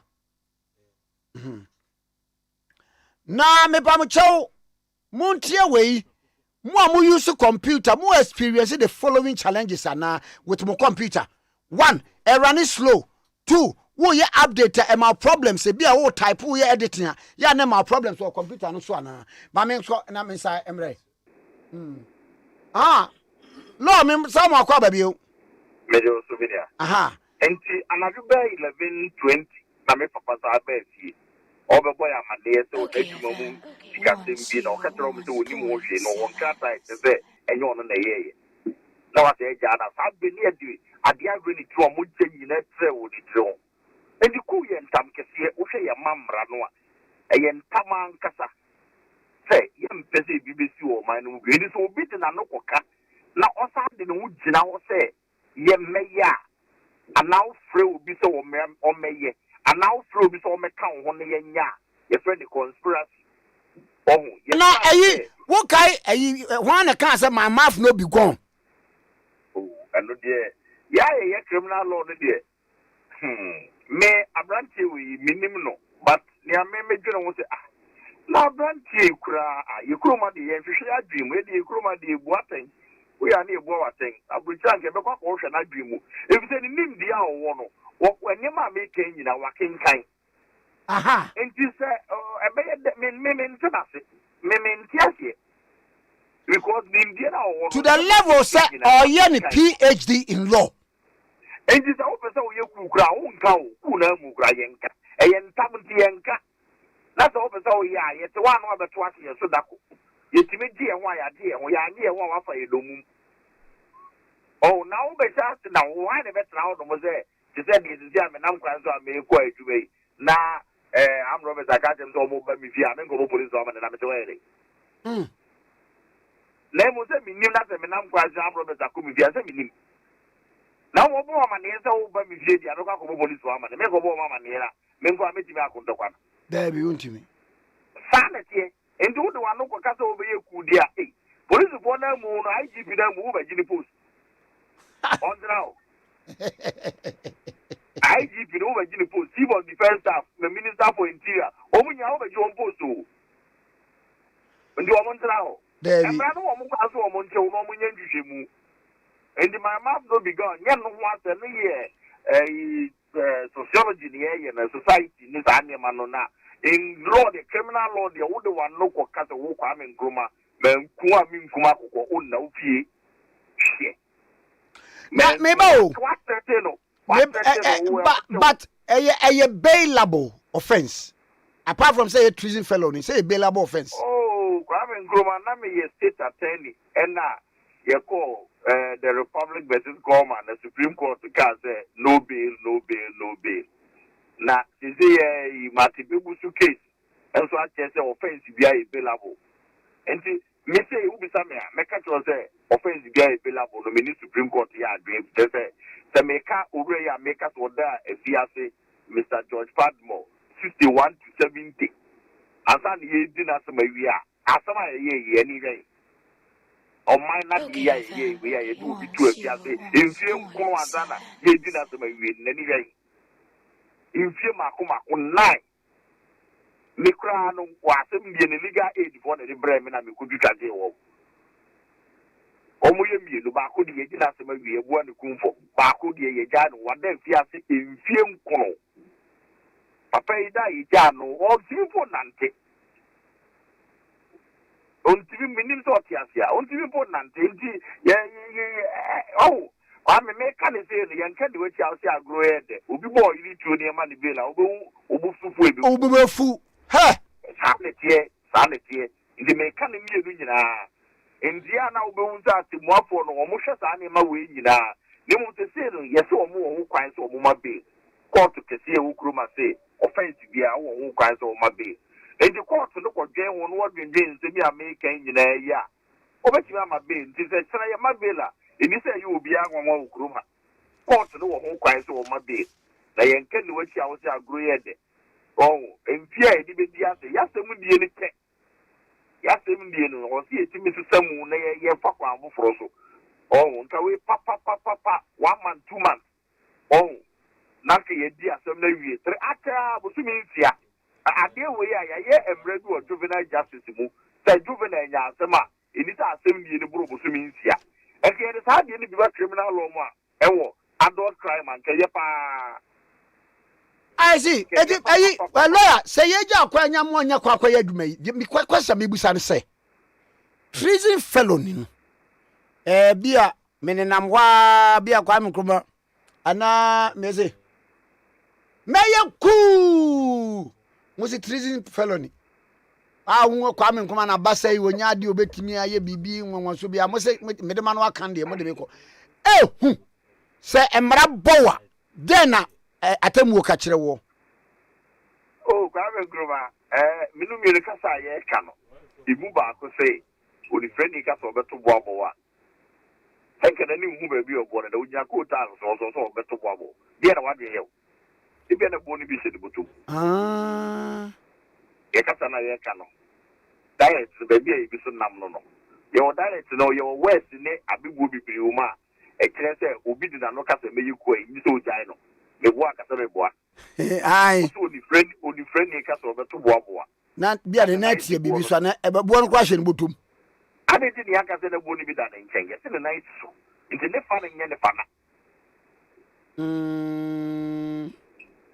na ye mra na de se o do anu ka wo ndi se bebrebe o wi azu ntimi fo anu nkamu bia ta wo be yeku we na mepe Debi o kuno na se no ya se debi okay afi ya boy bebre o nyina wo ko fatue wo yin enye mre sa o betimi de wadwen aka se obi ka se wo be yeku a wo ntumi nye but emra so wo se mfo anu nka mfo anu nka kura waye emra no se mfo baba aden ye ngo hwe na dwene mu bia ni me la ni mu ate Kwame Nkrumah ni akwa sɛ dondo me ka ye ngo hwe na dwene aka se mi mu na maboda obi a o di o mo da mo me kwa ko di hini buri hono na me pese una abehwe aduane so ma me tene wajuma siti di bezo na abehwe adwuma so aduane na me be kekere ma me me ti ye ngo hwe na dwene mu no ye se me mu na maboda but the human no occupational hazard ni bilo Ghana de yenye wadi mo hwehwe ne yedi Nkrumah o yenya so mo ya so mu debone no me da se no pay lawyer Augustine Obuo asante dweso na we free na we criminal law practitioner yene na hwehwe nko embrazo mase maboda me ngo imagine what debone me pa mo chawo computer who experience sa challenges ya make e run slow ana say wo ye update bia wo type ni wo ye edit na e disturb you wo find difficulty ebi was go na important files bi ho a na eyira ana say computer Windows system no da bia na e crash. A major problem is the use of unlicensed, pirated, and cracked software. Software be a we use one, and say be a we use software unlicensed. What you say? And say a pirated will be in area and what on and I install the amawo. The winyani JN Network Solution. Tiedini JN Network Solution. Fewamo no mayor sani meng namao. JN Network Solution was a certified Microsoft partner organ genuine Microsoft products license ning na watoning na bi they say Windows 10, Windows 11, afei Office 2016 Professional, Office 2019 Professional, Office 365, any all kinds of Windows Server license corporate ni individuals mu pese mu use no ni nyina obie edi no ye JN Network Solution. Now they more specialize in networking, CCTV camera installation, biometric time attendance. The anone wo ba adwuma na adon say so na a kire bra wo ba ye. Afei woton IT accessories any support to be out bia no wo de ebema wo. JN Network Solution no wo da command circle station, one radiant filling station no and a opposite. Jiwomo number no say ya wo WhatsApp problem no ana wo hia wo mo mabebo wo no. Frɛ wo number no 0241 15 22 23 0241 15 22 23 and 0278 99 84 65 0278 99 84 65 0278 94 84 65 website no jn-networksolution.com. All social media platforms will be minimum company directors, individuals, JN Network Solution for all your Microsoft products, any IT needs are here na wow. Frewamo na ekan how chere womo na wombe duru nchen abeboa. JN Network Solution, your trusted brand in IT solution. Number ni bi 0241 15 22 23 0241 15 22 23. Okay, 101.7 CD. Ako yama da bokata na fe wetu ba Facebook ku send ye ne konso a bobadi so be send e dia ba. Ko yenkwa. Ye Kwame enenso me ka tie for se abrabo padwumadi beba so na Kwame abrabo pa ye nhye da ye hyedu ye nye health da. Enti ene ye pese ya tese emrante ne mabawa no enya stroke pa. Eti Kwame na abrabo pa ye be di stroke first ni nim se nkokora ne mrewa na nya stroke ene de Kwame untia ne se 20-year-old boy 20-year-old woman yes wonya stroke na kwosua yes we nim de esa ha adwene e di ndia it happen from the brain enti won se brain ne control bi bia aha enti Kwame ene ye be di hu nkomo na ye hu because ye hu se ye lifestyle no some lifestyle changes be as a seba na etimi boaye says I can brain yi say connected to the body and how you treat the body no and ene obi enti abrabopa fi say nipa ye tete young person bi a wonim no wadamfo bi classmate bi wontia ne say yes ne fa ba bia adwojo wonya stroke eba ne say efri himfa adentina first no obi anyini mpo ne yetie na ene de eti ene yenye health da eti afanto ye hu so se ene abrabopa dwumadie no ye be ye health hu asefisi abrabopa de ye be se wunya abrabopa se de Paul kan se your spirit soul and body ye be se ni nyina ye je your spirit soul and body u body no health ne hia wo nkwa wo ahoden a ana wutimi gina wona so ebobra na se wo ye yarefo a na da bia wa ye mrenti ene no bomodian se wo befra busuafo na obi a tie bi ebra no nsia kase bona ba wiye no na yenka stroke ho asem ne hu ye lifestyle na se de ye kwa ye ba ye didiem ye nantiem ye namfofom koma ye die enema bi a ye ya ebetimi a prevent us from getting it no ye mpe solution nti ye nimdifo beba na oma beboaye ewo abrabopa ejumedie no eso na Kwame meto so ewo daily graphic do bokrata ne mu no eno the story bi abase oh my Ghana ye pese ye koye nimu pa na koko ne coffee na ye ho adwuma no kamye ye se enipa bi ye ya no ma besesako ye ya no ma besesako nti yankase ye pese ye add value but se wo pese wo ye bibi wo man mu na de kwa ma hodo so a gise wo gi wo mu ma wo certification bi na company bi wo Dubai a wo mu de wo mu sa certification no a wo mu ye product ahodo a wo mu timi de bi ko Europe wo mu timi de bi ko America mem eto man Ghana agia tum se ye koko no ye be ma process ya maye wo mu process ye koko no ye coffee no wo mu process maye a wo mu ye ho adwuma mo add value to it ani ye de bi akọ ama ahodo so America mem yes me se me ko hunu island me ko island bi so Princess Island na wo mu wo be fa like ship 2 hours na dey ko island so na me ko duru wo no wo mu supermarket bi am wo ana me ko hu chocolate ayaye no Ghana chocolate cause ya de body na anu si anya no wa ha ye ko na ye swade de koma wo mo no e no mo de Ghana chocolate nansi enti yes ye ne sa company ne collaborate because Kwame omo certification omo ye product ahodo a omo tibi de bi ko America mem omo tibi de bi ko amahodo so omo tibi de bi eko Europe na ye ne omo akonakra na serebe ya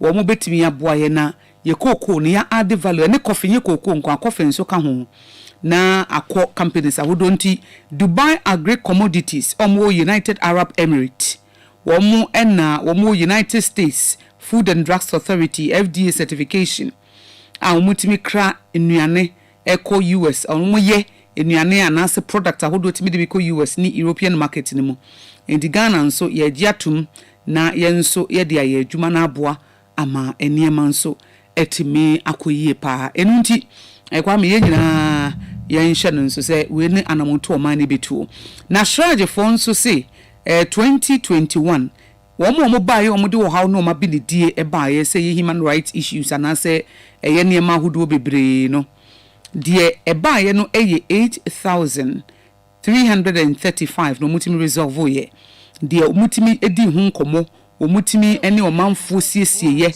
e fa human rights ho e beto wo manimu no na edoso na emu 8335 eno mutimi resolve ya more over 8,000 cases and omotimi aye ho adwuma amanaboa na Kwame me read your man for message na before that no quote of the day Facebook and tell why na we read nyesese atibra tumika bra bia na type ne ko kan ho bra Facebook akomiti o Kwame quote of the day bi ewo Daily Graphic page 17 na a very interesting pa amini a graphic idea omdi a shemfimfin na minyi mfrim na mehu ai ena we crowd him say ni page 17 about 13 ho Kwame ma menko hemra Abraham Lincoln assembly a wokan ye na omunsusu aha Kwame we dey wo page 18 Daily Graphic page 18 Abraham Lincoln 1809 to 1865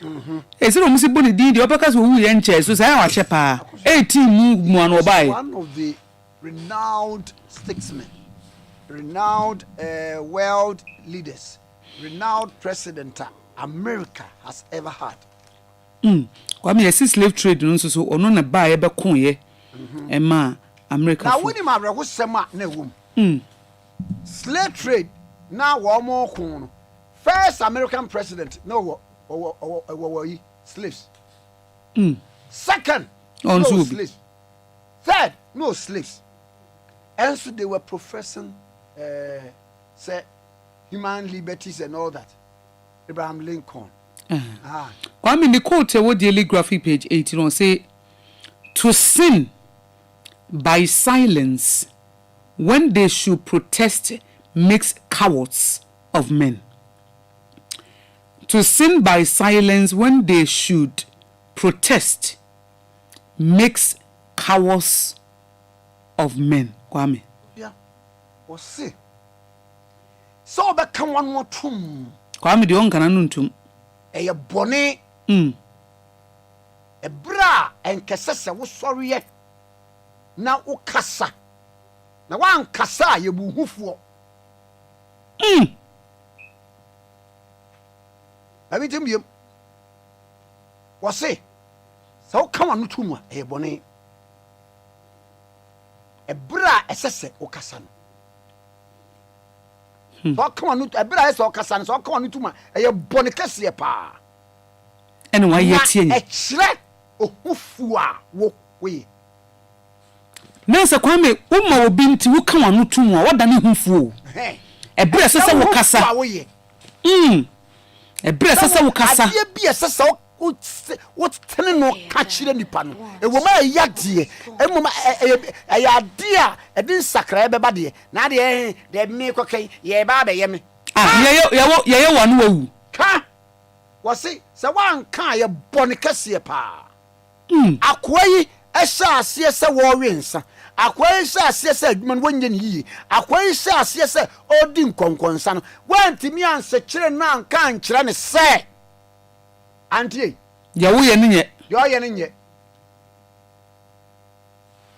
deɛ woyɛ no nyɛ ɔhyɛ aseɛ sɛ ɔwie sika afiri adwuma no mu no wohunu yi woyɛ din wɔsɛ ɛno ne wɔ bɔne ɛkyerɛ ɔhufo a woyɛ to sin by na sɛ Kwame silence kora yɛ bɔne sɛ adeɛ bi wɔ sɛ sɛ woka mahunu menka mɛyɛ honhom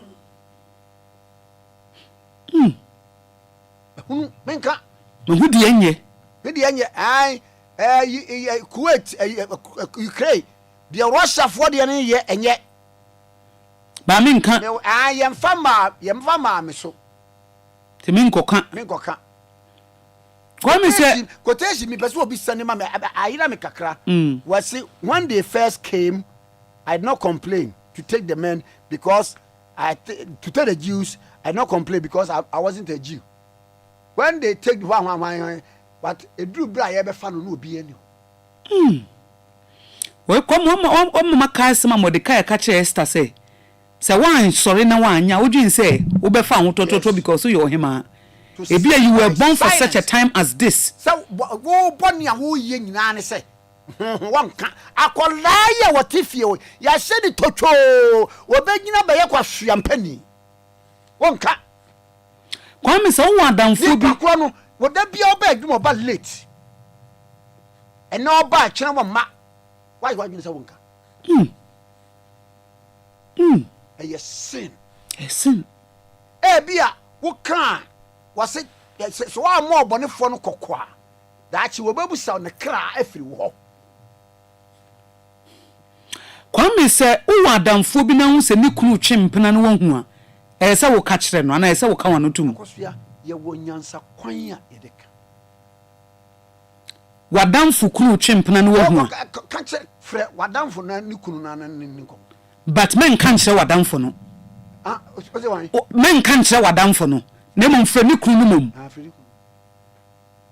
It depends on the type of improvement working. Akwana ba ku no hunu. Ebi oba no so kura awoko ka ache no wanim otena de ho. Wo ko ka ache no yi, no ka ache se madam fo asomasi na ka kire me. Won say we e be ma won say wo yire wadam fo yire e fa na chia. Kwa me say wo ka kire no. Kofia eye niema mienu. Fre wo ba no. The reason is say 1 3 year and ma wari enwu wo tiri so. Silence won simta mama ko fa sa asem ya bayo. No, wo be kan ni nyansem. And am for oba ni ntulufo. Because ye can repercussions e ba se adanse ni wo hina. Wo ni e be yi adanse am obi de agya na yire. Ago, pacho mbo. Eba adanse mu a wo ne ye be yi wadanse ama obi de agya na yire na so die be dawo so edi Kwame ade bi odi ese wo ye silence wo be silent ba be fanyansa kwanso bi so atu nipa kro no fo nipa na wo ye sanse bi obana na ase be ma no ba ha no de na wo ka in politics niema na ewo mu a ewo society ni mu a enye devices in society SS bie wano ye den eka enwum bi Dr. Efremamu ne boye wo si wugina dom refawo wudwane a wo ye ohufo okokọ a wo ye obani munkro yerekon amonyi mu ho adi o manima wo si se wudwane a edom ebetwi afa wo so ba won se Kwame me de agya me pa busua nti bibia na ma divert ofa edi abam se eno nso because Kwame obi wo ha na ohun a no were confused madam fu ne yiri mehu se ne yiri fa nachi mehu ba ne kuru no de onim because we look at how men are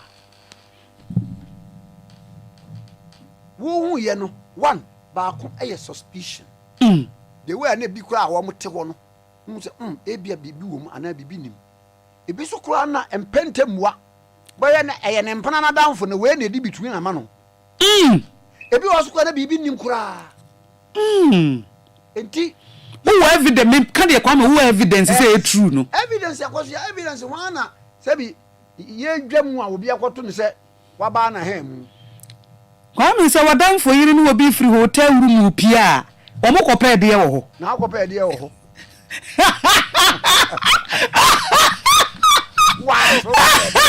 ebi ana ye adwuma wo hotel ho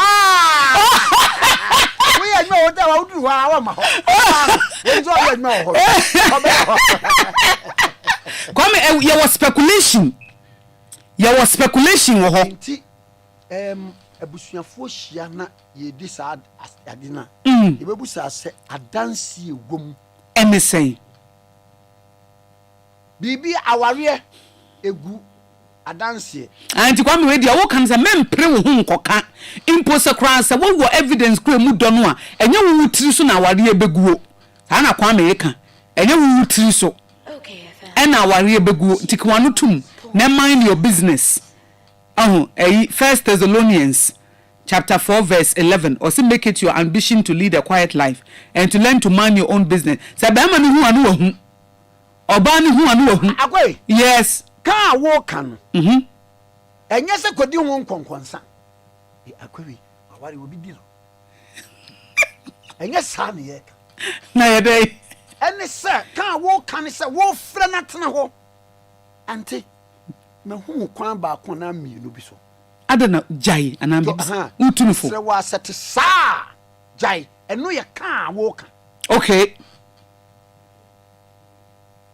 na no kura no ye was the kwan se di sika no e Kwame de wo pene se nipa na wo hu se wo ye sa no ena ne no nkokasa first ne nkokasa na wo ne kokasa wanya twaso wo hu anu anu jano ne kunu hu a wo hu ne yire hu a wo hu enye wo tiri so na wade ebegu wo koka because lady bi send me message say na damfo pa wo oni obi twempena wo fa ne kunu achi na wo ne na kasa so wo nyai ba ga ni nya bato no aye na je so obebo ni kunu amane dabi jai nyo so na wade ebegu e ba se ye mfa o megina ho se bedi adanse a wo beba wo begina ho a beka se there's none who and one to baby obi no obi ti baby Kwame we na me ka de ono na damfo na ka se wa nyai obebo ni kunu amane dabi wo bebo ni kunu amane na koso ya okliate ko bo ni kunu amane wo bo ni kunu amane wie ye no ano ye bi sa wo se wo so one ne da we because oba no so ka se wo boa nso we me boa sa no ba beto so e wo mu se bia wo nim ne kura ne de bato so boa koso ya wasi adanse we yeah akome kwate gomo na sa ba nche me da Kwame kobra ona ba koso ya goaboaje enne ye be ye abrabapa sanete e ju ba check wa blabo check your lab check wa brabo Kwame na meju adwen kire ye me de nkrofo se me nsamfa wo mra brabo na me so me do beba March April yimu a mebuku ko ya besi ya metam waba because na nkrofo se o ma the title singles no so mo benefit papa ko ya emma nya wo so ene obi aware ebeguo nipa no ho a no hu ena mi hu kru wa ha ena mi hu kru wa ha kwa no tum wo da bia so ne na mo pede da bia hu obi kru wo baabi da bia hu obi ya na wo ye de wo ho da bia hu obi kru wo baabi ye no a wo dete wo da bia hu obi kru wo baabi da bia hu ayire wo ho ade na efe na wo ho wo da dwiri agu na ba wo de jan wada ni CID ayi officer koso mi nim nkrofo bi abọ nkrofo ason e wo Ghana ha woni dia nso obo ya obema ogya ukunu sisi a later onu akware ne nipa be 10 wa guo maware nipa nyi entra ho kakra ka ne ho den no akomeba emani mema nyina ho ayede ne papa no Kwame ne papa no no Kwame betimi anya oba oba ne papa no tu nya oba papa na woto twene a wan hwe a wunya oba papa da eti Kwame ye musa o papa no ne yeka de anya ne de abu de anya de obenya bi na mo oba papa no tu ye bema na anya papa akuram na wan hwe a ukofa de anya na abetie to amamoye wenya bia so mo yin onya ba okunfa ho yen obu abrantie bi opa osakoso ya ma papa na mbam life me disappoint you na omo mba nyina e ya koshifo na mso won se e ma papa ho odin akoyifo ni bi sa na kubani akome da semeba ati Kwame ba ya Facebook ya ba ken card ya ma 1.7 so owura ya sapon eye obi a wo ye onankasa djuma woye quarry miner na me ni nkomo eja me mo che yaja okun na wo mpom te sei Kwame ya do me ho ya won so ya me so me ho bokọ pa na wodi e maba nchen a ma me ni onni nkomo yi nkomo ne se baabi a wo stone quarry wo ya adwuma no yesi encroachment nkrofo be fa nsa asene bi enum de ya adwuma ne ya de ade a kire se akoye ayi bibia ho wadawruma asem ibo emu pa ne enhwe sania etie Kwame asem tie na sei Pachoti iti opa wa hene hwe yekro ya itim Ghana wa ho se ya nhwe yi a yebekọ ne achi ebedin yedi kamini kamo onabo mekuduka abaso if the best thing you do asania anadu asani wa church adwuma na seno ya ka encroachment ya sama ka ya mia minua mekuduka takwanso ayem MP wow na ye bin for mine no credit na okay chemu no oba ya kware ho kuma se besrae na ni ohu ye no ni sele ho di pa ahwa no ma order ese this assembly for omuntu adamo enti no wa ya de if say ye adwuma ya ka obi ansi ye da ono pe ene watu adamo de ni abehwe ni ayekofo kwa ma menka abo akosam kakra ntre Ghana fo ayetio onyankopon a obo so ni asase no o kan ran se onipa unya ni obedi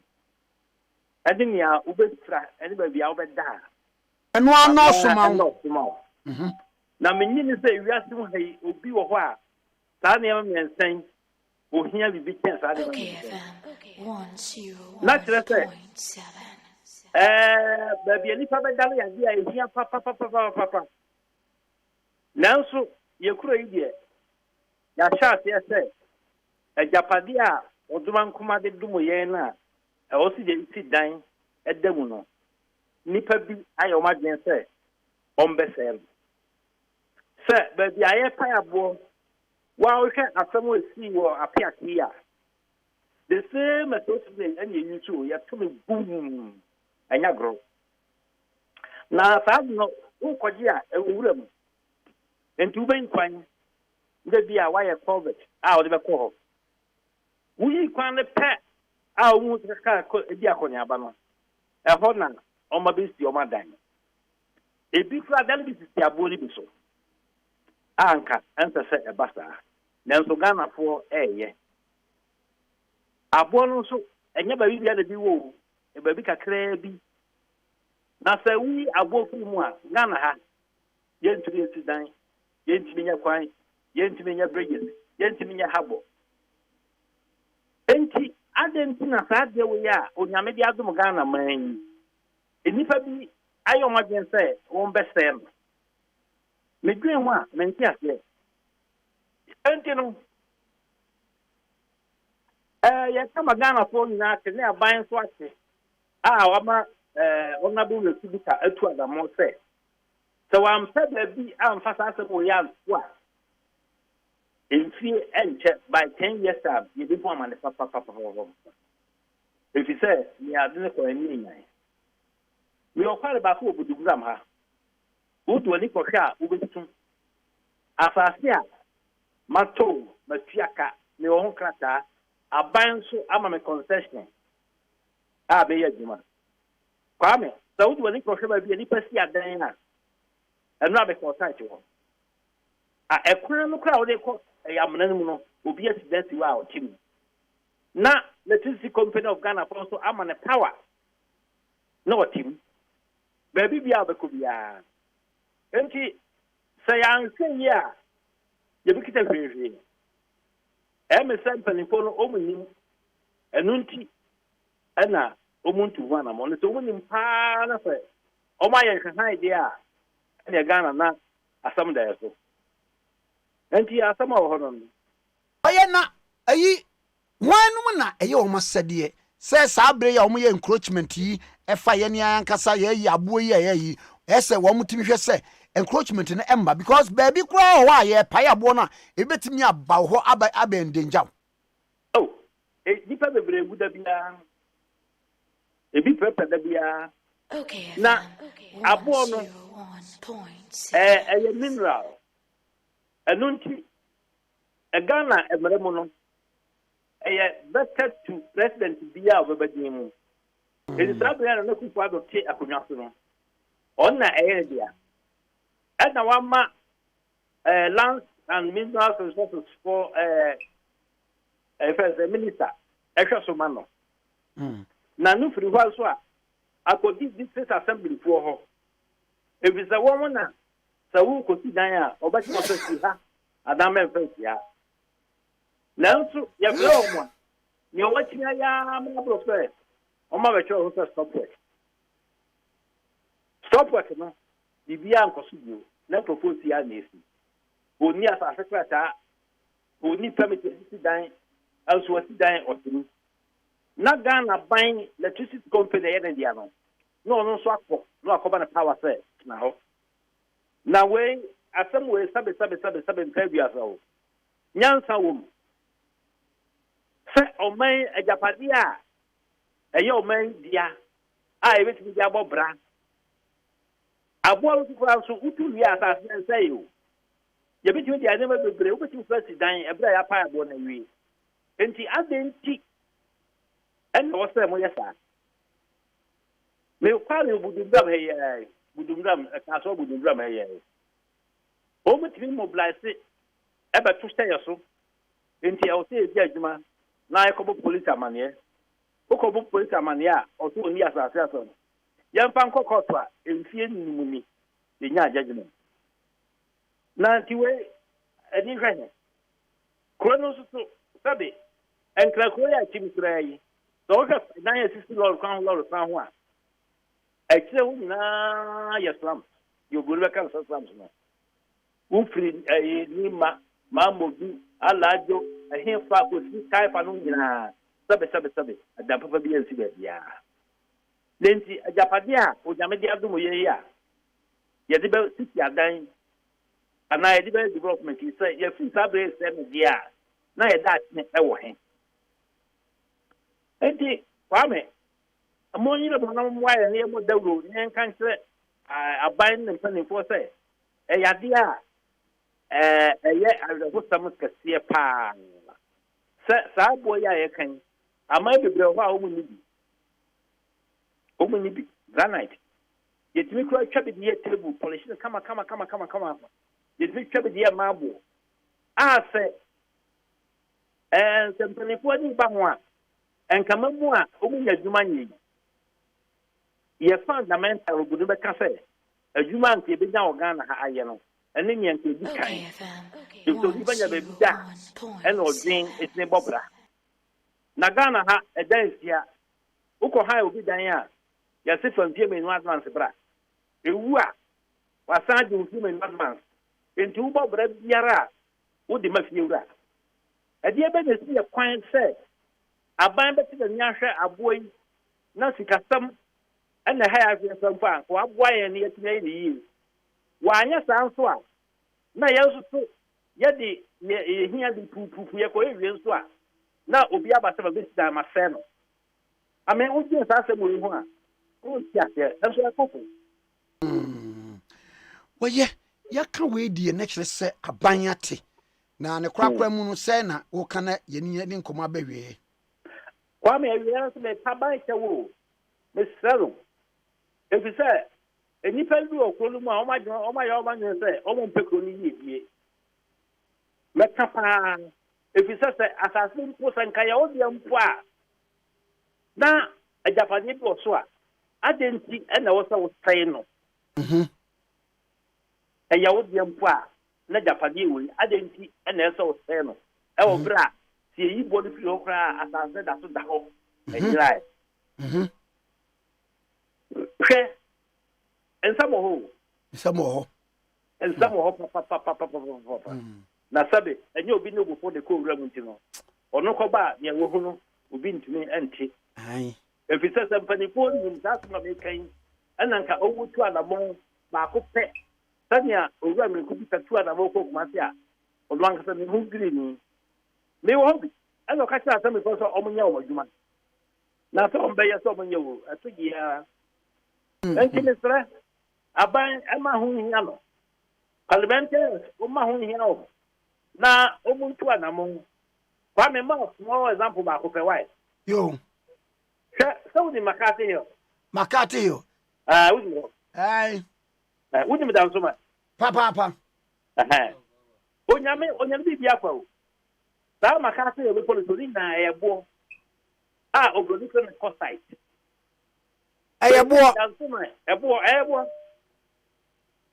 Your friend, cost site, okay. San Yosu and Neo Qual. Sao Kuni Yasan for 5 or 2 years, then see bonus. Make a dozen man so is so in the found. Oh, the best see defense. A boy yarn and you don't get the good women. The subject put to buy a free, your peer put the dance from put some lay in you. Nadia is separate saying, you what you say. Naya said, yes, I'm going to do my net. Meaning, you say, a human in your name will be. Ye young son for Juma. Okay, and Juma party and give you a blue half. And he better was a swap Maconia. What shall be you, sir? A Quajamba, a Daroma. What Bob and Maconia was the beginning and Yaman Kwame. And yet, Papa Madasiano pay. Medas Papa Palso. Miss Medas. You. Amen. I just upon. Come on, I have no problem with the canoe with our wife. Babusan says, yeah, one of the many nana tear videos. Oh, no, I don't know about I were any papa. Oh, yes, why are they? Medasi. Honor a Jaya Sapon, and I know keeping common okay 1 point. Pacho, approaches series textbooks, you know, a primary, junior high school, and senior high school, Obia, you should be. Akwala bia or passing woman bia wahano approach series textbooks and we use primary 4 we use mathematics, English, computing, religious and moral education in Nabi or so by junior high school level so mathematics, English, ICT, social studies, integrated science 4th edition, creative arts ni nyina bi ewo French nyina obi ho, career technology ni nyina bi ewo ho. Approach series books you know me pam chew senior high school for no all the core subjects ni elective subjects no ubenya bi senior high school asem na make kan na global social studies 3rd edition or economics or government or management in living ni nyina e wo ho textbooks ni nyina no updated to conform to the GS syllabus. Books no experienced tutors lecturers of high repute and actual books no bookshops in Ghana, the whole Ghana benya bi oko Liberia bookshops for Liberia benya approach series at all, Sierra Leone ubenya bi ato, Nigeria ubenya bi ato, Gambia ubenya bi ato. Approach series for your door to door delivery upe books ibia and one answer will make you order our number 0244 24 82 55 0244 24 8255. Open the water no answer number 0244 24 82 55. Approach series or say a reliable approach to success. Okay, 101.7 Ago Kwame. Message names and on can be. I Kwame nti ma menken kan bi na yemfa emrewie ye na. Enumre abrabo padwumedie abreso no ya toaso. Yenua Calipo oh na the messages tin say Calipo na dey.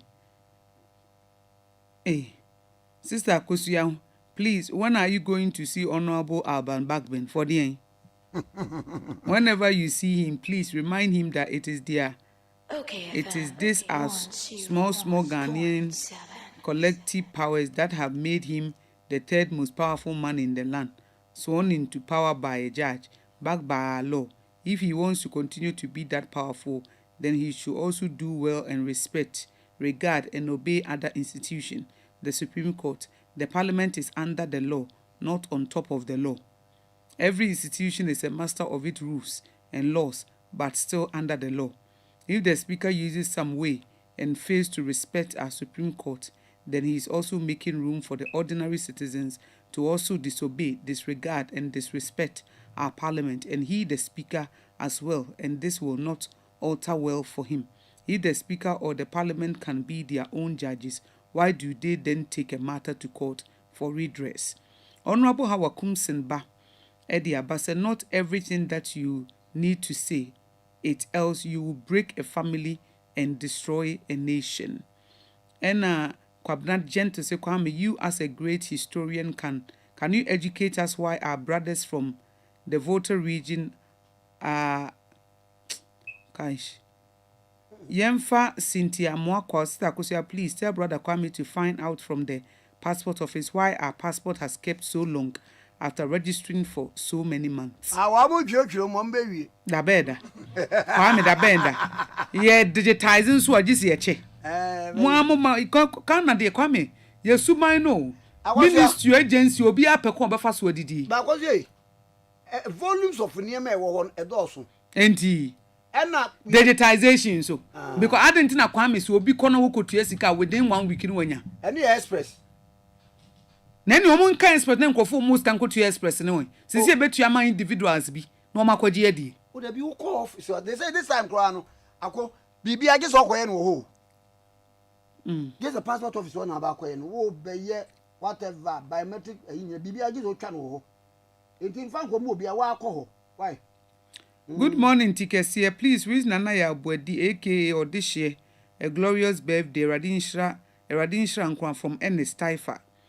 Enna Lamte Ken Rashid Tema, Gulf City. Was me show my life. Was Akusiago. Wish my brother Al Hassan Kamil a big congratulations as a new Greater Accra Gunya Youth Chief. In attendance was Honorable Lydia Seram Al Hassan. As soba yata kaso, say let's protect our forest and ecosystem. And Comensa Pillar 2 say no matter NDC's demonstration and propaganda, levy beba. Okro yebu abremai benin. We need to protect our environment. Cynthia Mwakwa Kusia, please tell brother Kwame to find out from Makai no dada. Yenuya Daniel Yebua, aka Koyo Sakusia, I want to ask so do you think things will be softer than this era if NDC comes to power again? Because the world is moving forward, no turning back. Sister Kosia, please ask Brother Kwame that, do you have to tell every truth? Or say Kwame said there be no krebi ane yeka. Brown Sammy was me show my life was say na brabopa akwada ketekete small boy or here Kwame Nkrumah from Jowulu Junction. And no ka ya twim akwada ketekete small boy. Kwabena Gentle Kwame, have you noticed that women who drive on our roads don't give way to other drivers? Hey! But these same women want other drivers to give them way. It may happen that Akosia Gwabo may be one of Esewa. Where's Yameda? What's your Mamuza? Kwame meet you. Emma. Emu be 90%. So all my kwanyamo it is to be my best in onye. But my man also the Emma kwai. And some ye ba some ma ye trimunya ye de. Eti no ye ba some ma som ye. Ye be boa mo na mo ma ye adwuma ma ye di. Se kwa mo se de bia me kasa ma de ye ba fo trimu de o. Kwa no kra monfa. Nya. Kwa me ye no hu. Se na no ka no wa ha. Nyam oni nyame bo wo ni Adam no kwa me ye ni eni ho. Wo di adwuma hye wo nsa ne eni. Oye bibia wie ye perfect no. Eno wo se ma momra na Adam ensam na nim fifire na mo munyini. Etie de trimu de nti ene ye ba enti si ama mo kwan aba ye expect say mo be ma ye kwan. So ya ama mo kwan kra ye expect no kra monfa. Ade pe ba ye baji etu oba na mo maji. You enti no Kwame ye de eja ono oba nam na owo oba na odwane ba nche meme ye proof.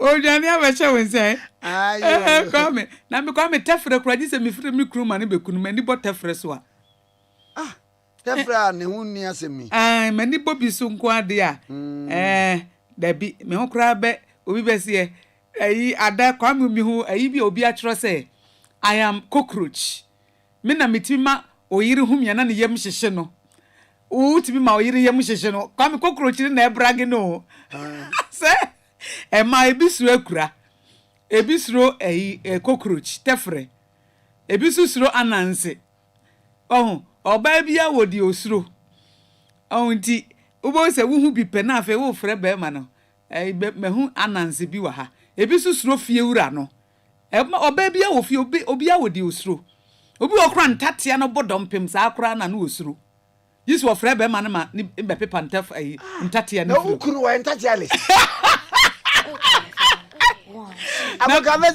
Kwame uni mamfa we twa to asana mako uni made a aware me wo meye me fe se bia Kwame bo se wo ba na ayira frɛw Kwame mesra odo ya na wato asikyire nasa wo musa ase wo sika so musika Kwame se na ma aware na bo se enya de yempesa yempe mesra ya na wato kosua ni bia ba wai enkwada na pa no asa mi wa abo akwanmo Kwame owura bi wo se akosua mi sona na me maame ta soma me nam nim se me ba banyini ama me yere nso aba be soma o akoso ade tie nie se wusua niema bebre wa o maame na instruct wo ware ya na wo yire wa be take over e wo sa niema ba this time no more atari we anyen last week na ahye kwa adwan sisem kowro o de bi se ne se o de bi o yire timi show se na se bibia to watiko e de ansa be na gu watiko ensambe mame he ujare wan pepa wasu achi ba pepa wasu achi